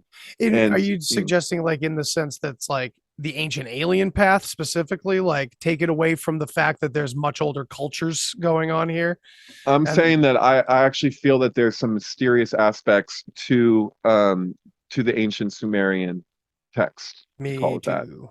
That. Absolutely. And that's probably been known by the church for a long time. Right. And that it's not as simple as like, oh, the Epic of Gilgamesh has these parallels, therefore it's stolen. It's actually it substantiates the Bible in many ways. And so like my rabbi's of that mindset when it comes to the Sumerian text as well, the Mesopotamian tablets. He's really into those, but it's he just also a much bigger, broader story than we are aware of. It seems he's never understood what the concern is from Jewish people or the attitude towards the treatment of the Mesopotamian tablets, because those tablets really give a lot of like they kind of back up what the Old Testament was pointing to. If you're relating to this as kind of like a mythological communication around things that happened. So it's like, how do you tell your children and your children's children? It's also like the Torah is all musical. So like, you know, every part of it is meant to be sung. So it's like this epic song that's also as mathematical as it is language. It's not that letters are corresponding to numbers. They are, the letters are numbers, and that this is literally like some artistic communication that's like from like a very direct insight that over time became degraded. And so this is where people might debate, because like Carl Sagan would be like, all we've done is move forward, you know, like when his treatment of astrology or whatever, and he's like, we had astrology, now we have astronomy, and look at how well we've done and all this kind of stuff. And my feeling is like ancient people's minds, like what their consciousness was, what their perceptual experiential deal was, we have no true point of reference to understand that. Yes. And one of the worst things that we do, in my opinion, for organized religion is that we project onto ancient people our own ideas of today, as though this applies in almost any way to them, or even what this text is. For every word you have 20, 30, 40 meanings. Like it's meant to be that way for a reason. It's not like, oh, we need to find just the right translation and then now we have it, we figured it out. It's actually all of these different words are included in the meaning, because to understand those things is like such a deep meditation, especially for us now. Not our minds not working the way that they used to, and we have no basis for comparison like of anything beyond our perceptual paradigm. And the fact is like there's so much influences on our perception. Like when we perceive things, like there's all kinds of things that twist and skew and do all this stuff, and it's like we're subject to fallibility in that way. But we also have a potential for direct insight that I believe is very underestimated. And like, because we kind of have this kind of like jaded attitude of like that just things are the way they are. It's like I once told off a man at the British War Museum who had survived Dunkirk, where Oh, he was, Jesus. where he was telling all these people, it's this group of people that standing by one of the survivor boats, like you'd see in the film or whatever, that's set up in there, and he's explaining how there'll never come a time in human history where we don't have war. He was like, that is our nature. And I told this old man, it's Dunkirk survivor, I told him, you don't know that. And I was like, I don't know that. I was like, what the future is for humanity, I really don't know, and I don't want to pretend to know. And I was like, I much respect to you and like what you experience. Like, I can't even conceive of like, I'm talking qualifying myself, like in that way. Like, hey, I'm not saying this or this or this, so don't take it there. But what I am saying is like the future of humanity is ultimately unknown. And so like you can call me a dreamer or a naive or, a blind optimist or whatever, but like I really don't know. And I'm also not projecting that there will come that time.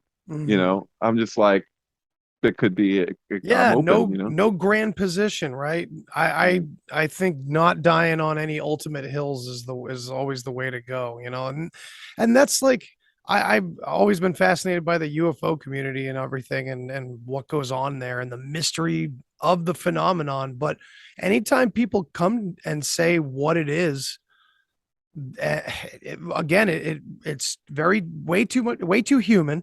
It's way too reminiscent of a reflection of our own behaviors here on Earth, but it collapses the wave function, right? They need it's like a need to have an answer. And it reminds me, and you fellow psychonaut, under psychedelics, it's like you come back from that illogical, ineffable experience, and you have to use that right side, that logical ego, to figure out how the hell to even describe what just happened to you. So it's like when prophets come back in any form, it's like, well, everyone's got a little bit of it, it seems, but no one's anyone that's saying they have the answer, they've collapsed the wave function, is right. Usually it's It's that fundamentalist atheist, where you're like, dude, like you are really attached to there not being a god. Like you're ready to fight about it. It's like, define your terms, man. Where do you believe in energy? Like, what do you believe in? Right. Like, well, it's like that reductionist, like, Professor Dave explains kind of guy. Like, if you don't agree with flat Earth, it's easy to like get on board his like hate train on that. But at the same time, the dude is close-minded to everything, and it's a real shame to see such a popular outlet be so reductionist in this day and age. You know what I mean? So hopefully we see more of the things that we're talking about. This synchronicity stuff is gaining ground, it seems, in this community. So that's pretty cool. I actually don't know much of what's going on with online communities like I used to be more in touch with. Well, you get burnt out after a while. It's too much. Well, I got removed from Facebook. That's true. So it's like, you're off. Yeah. And that's, it's great. The first thing I ever thought of when I heard the words Facebook was the Necronomicon from Evil Dead. And I was like, that's book with a face on it, or the Care Bears movie, which is a mix between The Sorcerer's Apprentice and Faust. We're gonna have you back just to like talk movies again, man, because I'm actually doing a secret show coming up, like a new series with some guys, and it's all going to be about interesting things found in our favorite movies. So I think it would be great to have you on for that too sometime. That would be really fun, because this has been a hell of an episode. This has been really enlightening in so many ways. And every time I'm with you guys on Synctank, man, you blow my mind with every reference that comes up. So I really appreciate the work that you've put into everything you do, man. It's really awesome. I'm glad that I get to, hang out and shoot the shit with you guys. I'm sure this has a time limit here, and we're probably approaching the end of it. It's kind of where you're it might. I don't know. I pay for this damn thing. It better not. Oh, okay, cool. Yeah. So, just really quickly, just to kind of jump back to some things. Let's go. I'm going through my head. I'm like, what are the things, like you said you wanted to discuss the 9/11 stuff, and it's like, okay, I know there's so much of it. Here's some weird factoids for you. One of them is that the year in which 911 became the code to call for an emergency in the United States was 1968. before then you dial 0 and then ask to go from there to whatever emergency, you need to call the operator. So that was instituted in 1968, which I thought was earlier, but no. And the reason why they say that they did it 911 is because they're the furthest numbers on the dial, so you wouldn't accidentally dial it.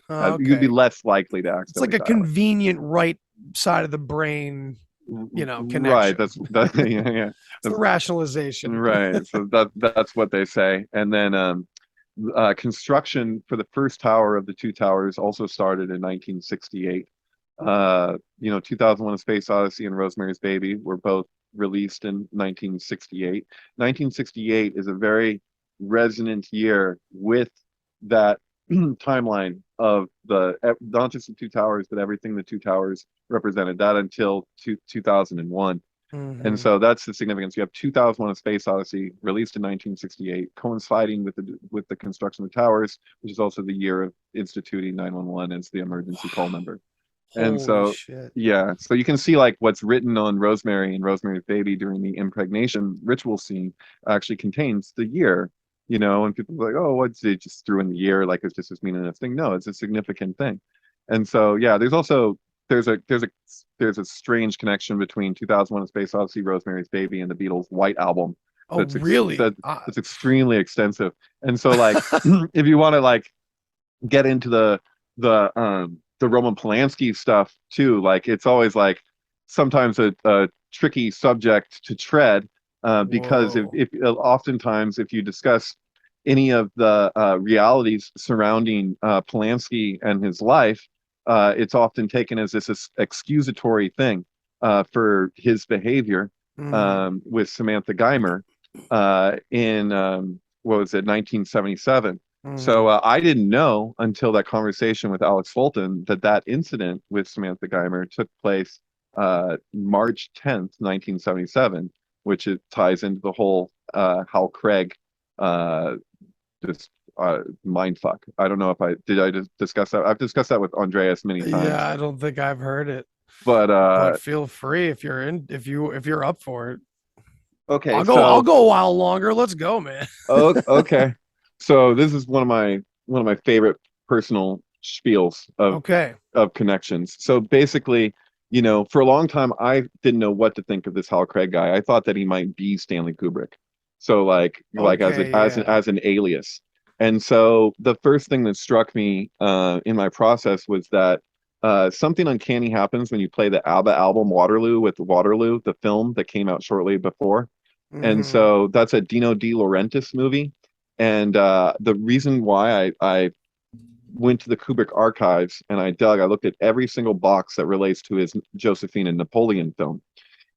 And I wanted to find evidence that MGM actually turned him down, because I don't think they did. That's my speculation, is I don't think that ever happened quite that way. I think he dropped the project and basically contributed to this film Waterloo, just in the writing of it alone, not the filming of it per se, but just because people would pass around scripts. If you ever watch that film Trumbo, you can see how that kind of happens. So Trumbo was a communist who was blacklisted, who produced a ton of movies. He wrote a ton of movies, and he actually won 2 Oscars under aliases during the course of years. And he, the first movie to ever include his actual name after years and years and years of being blacklisted was Stanley Kubrick's Spartacus. So Spartacus was the first director brazen enough to actually give credit to the person who had written the movie. And so that kind of broke the mold for people who were blacklisted too, which is kind of like an activist type act. And so the thing was, that was kind of blowing my mind, because this guy Hal Craig wrote Waterloo, and I was like, capital H dot, capital A dot, capital L dot Craig. So you look up Hal you get Hal 9000, you get Hal Craig, and I'm like, what is the deal here? And I'm like, it has this direct connection because production for Waterloo started shortly after Kubrick dropped his project for his Napoleon film. So you're like, and I actually found a letter from Audrey Hepburn, I believe, who he wanted to play Josephine, speaking to, have you heard of the Rod Steiger version of the Napoleon story? And he didn't respond back, and there's this kind of stuff.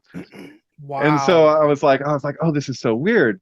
And then so I was like, did he write this? Is this guy, the descriptions around who Hal Craig were really weird. I went on Grammarica years ago and I talked about this. And right after the show, within a week, all of his Wikipedia, Hal Craig's Wikipedia was gone, except in German. So like I was referencing his page a ton and going to the Wikipedia site for Hal Craig a ton, and it was all gone. And not only that, but every movie that he contributed to, they removed the sentences just relating to him in all of those Wikipedia pages. So I could see that it was beyond just the page. Like they went through systematically, removed, like erased this guy, but not completely. So there's still an IMDb. You can still find his page in German for the Wikipedia German page and translate it. So you still have it, but it's like you have to go through a little rigmarole to get there.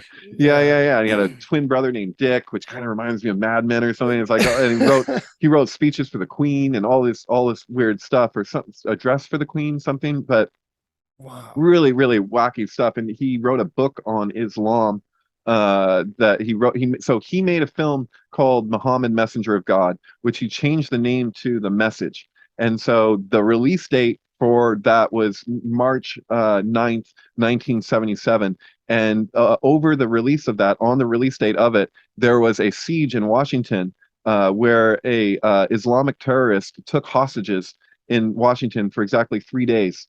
And over the release of this Hal Craig film. And so I found this out after my Waterloo trip, because I was like, oh, so this guy has some controversy surrounding him. And it's about the birth of Islam, but Muhammad is not in the film. So it's like everything around Muhammad and the religion without Muhammad there. And so, but it was almost like advertised as though Muhammad was in it. It was almost like it was kind of provoking. It's like, you're not supposed to do that, but you're doing it anyway. Like, what is going on with this? And so the event itself is not just started because of this Hal Craig film, but it's bookended by 2 Hal Craig films. So Hal Craig also was one of the writers for Airport 77. Airport 77 is about a plane hijacking by terrorists. So it's Islam, plane hijacking, terrorists. The 9th and the 11th of March in 77. And so I was following this thread and I was like, wow, these 2 Hal Craig things, what the hell? That's crazy. That's the length of the siege and all this stuff. And I was like, that's blowing my mind, the 9th and the 11th. And then I was like, did anything of significance happen on the 10th? And what I found when I looked up oh shit. Oh, Rose, my friend Rose is calling me. I can't talk. Here. And so I was like, did anything of significance happen on the 10th? And what I found was on the 10th of March, 1977, the biggest concert to be called off over a bomb threat took place at an ABBA concert in Australia. And so I was like, and so I was already tripping out with ABBA with Hal Craig because of Waterloo. And I was like, that's really strange. And the whole thing, like, it's not just that, it's like that Waterloo like communicates this whole Kubrickian thing, because there's like the song in there, What About Livingston, relates to discovering the Nile and equates it with us colonizing the moon. And people saying, laughing at going to the moon and saying, why are we going up there? And then ABBA is like, what about Livingston? Like, and it's this whole colonization thing. It's like, what the hell? And so so I actually take Waterloo as a concept album that is the concept is relating to Kubrick's trip around Napoleon. So like it's like this whole crazy deal. And so this event. So then I find out from Alex Fulton just recently that March 10th is the day that the incident happened with Polanski in the water with Samantha Geimer. So like I didn't put that together. That's like 2 really significant things. I was like, is there anything significant about this 10th of March, 1977? And what I got is a bomb threat with ABBA and the Roman Polanski thing. And I'm like, that is so freaking weird. And so, because I equate, Polanski's trip with Rosemary's Baby as like the corollary to 2001. Like he's relating to the Klippo, and it's the 2 pathways of the Kabbalistic tree. The 2 sets of pathways. So you have the pathways of the empire. That's the 216 Gavora thing. That's what Rosemary's Baby is about. And then you have the actual emanated flow itself with the 777 lightning flash. Is 2001: A Space Odyssey. And they're both dealing with the childbirth, and the birth that they're speaking to, I believe, is like relating to the it's crazy, but it's the AI thing. It's that we're attempting to build our successor. We're going to manufacture our successor. I see this as playing into the vaccine mandate issue. All of that. It's this idea of like our relationship to nature. What's happening is that technocrats and people who are just technologically focused, all those folks in Silicon Valley and elsewhere that know certain things that are true for technology, and they're projecting those things onto biology as if they were the same. Yep. And I see that same principle communicated in the Zohar as it relates to the two orders of the Sephiroth. So I see that sounds like a bad idea. Right.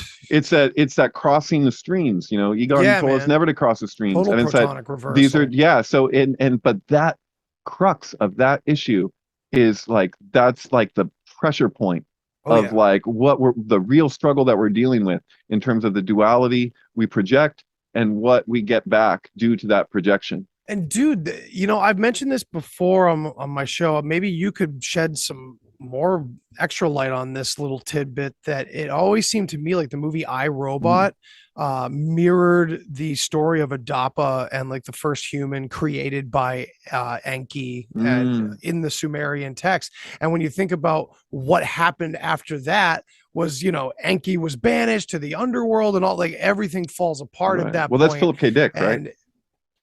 Yeah, I, Robot, yes, it was. Yeah. So you know what? So the exogenesis or whatever, exegesis or whatever, his book, that would probably be really insightful in that capacity. That's true. He goes into a lot of areas. Does he go into the Babylonian stuff? I don't. That book is really a lot to get into. I don't know all the details. I used to speak to his ex-wife a lot, Tessa Dick. Wow, that's cool. Yeah, we discussed Tisha B'Av together actually at one point in Messenger. She interestingly, I mean, he has a few ex-wives, but she's written books, and she's pretty knowledgeable on her ex-husband's views on all the philosophical matters and stuff. So she's fun to talk to about that. But I guess what I want to point out too, if I'm on this subject, I have to cover the different bases. Yes. So one of the other things with Hal Craig is that if you, I don't know, I can't remember if we were able to find it before with Andreas, but I have screenshots of this. The New York Times article, the New York Times obituary on Hal Craig states plainly that he wrote Barry Lyndon. And I've been nowhere in IMDb or in the credits of the film or anywhere else do you see that stated. It's attributed to Kubrick in the adaptation. It's contributed to Kubrick. I believe that in all likelihood, what happened there is that they shared the script. And if they shared that script, it stands to reason they shared Waterloo. And if you watch the Trumbo film, you can see the way that people pass around scripts, and then not always are their names attributed to it. They'll just give it to one person. And so and people were passing around scripts. And Kubrick was notorious for writing lengthy scripts, so many scripts. Have you ever watched the Kubrick documentary, Kubrick's Boxes? No, that was John Ronson's documentary. So he basically, John Ronson, he was the guy who Alex asked every question about Bohemian Grove to. He's the guy who helped him infiltrate Bohemian Grove. Right. He was the one in the know. Like Alex Jones was asking him the questions and he had the answers. If you watch either of their documentaries, they both produce their own documentaries about the infiltration of Bohemian Grove. Ooh, I've never seen Ron's. Yeah, I've never. Yeah, and you can watch them from different angles. You can if you look at both of them, you can go back. It's actually later in Cassandra, towards I think it's like 3/4 of the way through or something. I go back and forth between both their documentaries and show the different angles and stuff. Nice. And but yeah, so John Ronson was the only person in the world with complete access to all of Stanley Kubrick's archives at a certain point. I think when the film was being put together, which is probably 2007, 8, 9, somewhere in there. And so that gets really interesting in regards to Bohemian Grove and the cremation of care ceremony and how that relates to the Golden Bough ritual, and is basically just like kind of a reversal version of it, which relates to the scapegoatism that we see today versus the scapegoatism of old. Because the scapegoatism of ancient world anthropologically had to do with, we would have somebody challenge the king, he kills the king, he marries the king's daughter, renews the kingdom, the last become first, so to speak. And so it's basically like imposing a jubilee, because there's all these qualifications that outsider has to meet. This is where we get the green man symbolism, of the archetypal fool that we see at the arcana in the tarot deck. And so this was a means to kind of trim back the tree with royalty, and to basically to get to not have too much inbreeding, because they wanted to renew the royal tree, the royal line, and so they had to have a complete outsider. It's actually what Alf is about. So like the show Alf. So Alf spells out the Hebrew letter Aleph.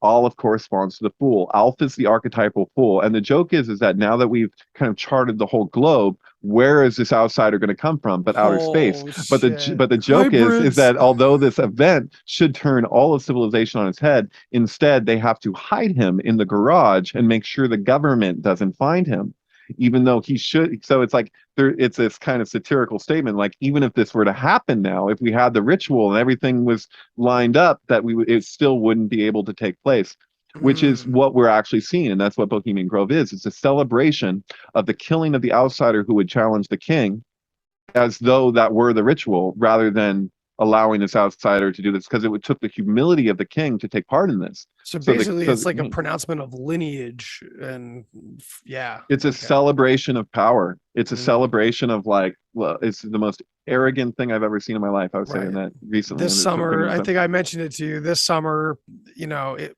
sets us free. Midsummer sets us free, yeah. Right. Because they're like, we got another year in power. Look at, we're doing the thing. And that's freaking MLK. That's John Lennon. That's anybody that emerged from the public, in a sense, and then was like a genuine variable, and then they freaking get murdered.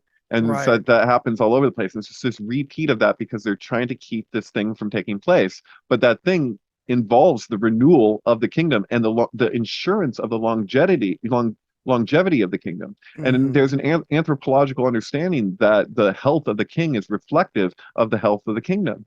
And so when you look at Trump and you look at Biden, like, it's like these people, it's like these are the oldest presidents we've ever had, and they just seem to be getting older. And it's like, what's the plan now? It's just like, it really is doing that anthropological like communication, like really like to the T, because it's like we're just like in conspiracy language, it would be that they're making it super obvious now. And it's like, yeah, in a way, yeah, that's like clearly going on. Like everything is more blatant. It seems like we're moving away from an esoteric age. Right. And into the esoteric is becoming exoteric. And I don't remember what it was, but there was something to do with either Rosicrucianism or I don't know where the source came from. I can't remember, but it was something along the lines of like every 108 years, the book is open. And then it's closed again. I can't remember what faith or group or was it really 108 years?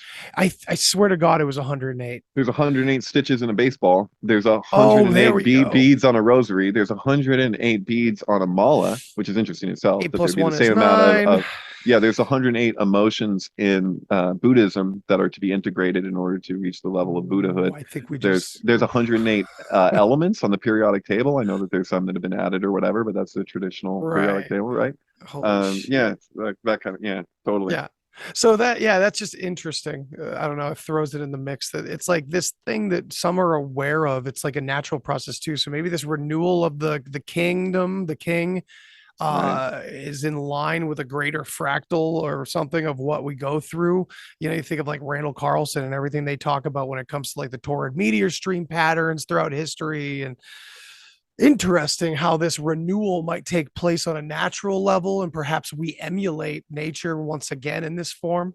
Right. Well, the dam is subject to break, the levees to break at a certain point, and the constellation of power, this taking all, like, where New York gets its name as the Big Apple.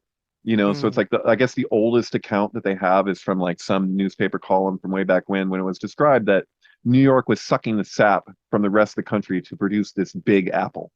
So it's referring to money, and it's referring to power. And so there's this kind of idea that like something reaches a certain point and it's like that apple's going to drop, and that's happens according to like this structure of this kind of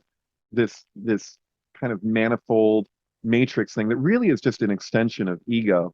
Like the way that our own consciousness works, where we actually like at work as a witness above like all of these goings on, and then at the base of it all is like your subconscious, like that is expressed externally in society with like the power structure itself. So the pyramid that we see in society is actually an externalization of this pyramid we have within ourselves. And this has everything to do with our treatment of what the left brain even is. Like, and we don't do this like usually very consciously. This is just our gravitation. And like, so one place where I would definitely distinguish myself from Freud and identify more with Jung is that, you know, Freud was such a pessimist that he really felt like underneath all these layers of neuroses was just more neuroses. Yeah. Whereas like Jung was like underneath, like our natural state is actually ecstatic, would be what's implied. Obviously, Right. Wilhelm Reich would express that to another level.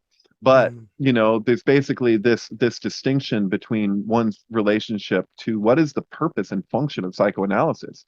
So like, you know, I think Freud was just like that because he was a pessimist, you know, he's just, that was his orientation.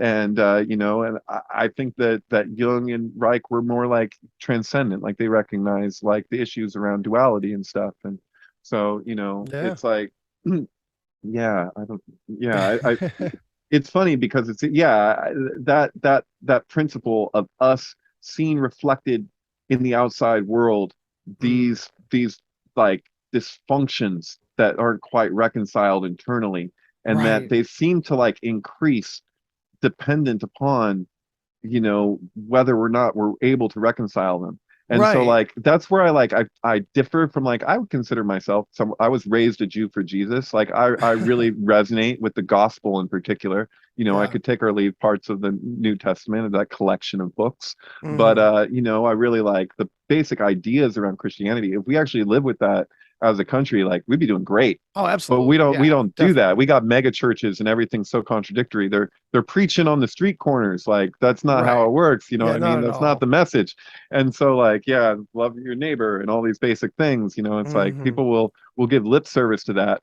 That's one of my big issues, you know, with the with kind of the blind spots of the left, is that, you know, you kind of, you know, you have these ideals in place, and what you get is a lot of symbolism and more symbolism, and like symbols being addressed more than the issues themselves. And so like, you're gonna do Aunt Jemima, whatever, you know, it's like there's like you'll do every symbolic gesture before you actually change the issue as sounds it stands. like ego.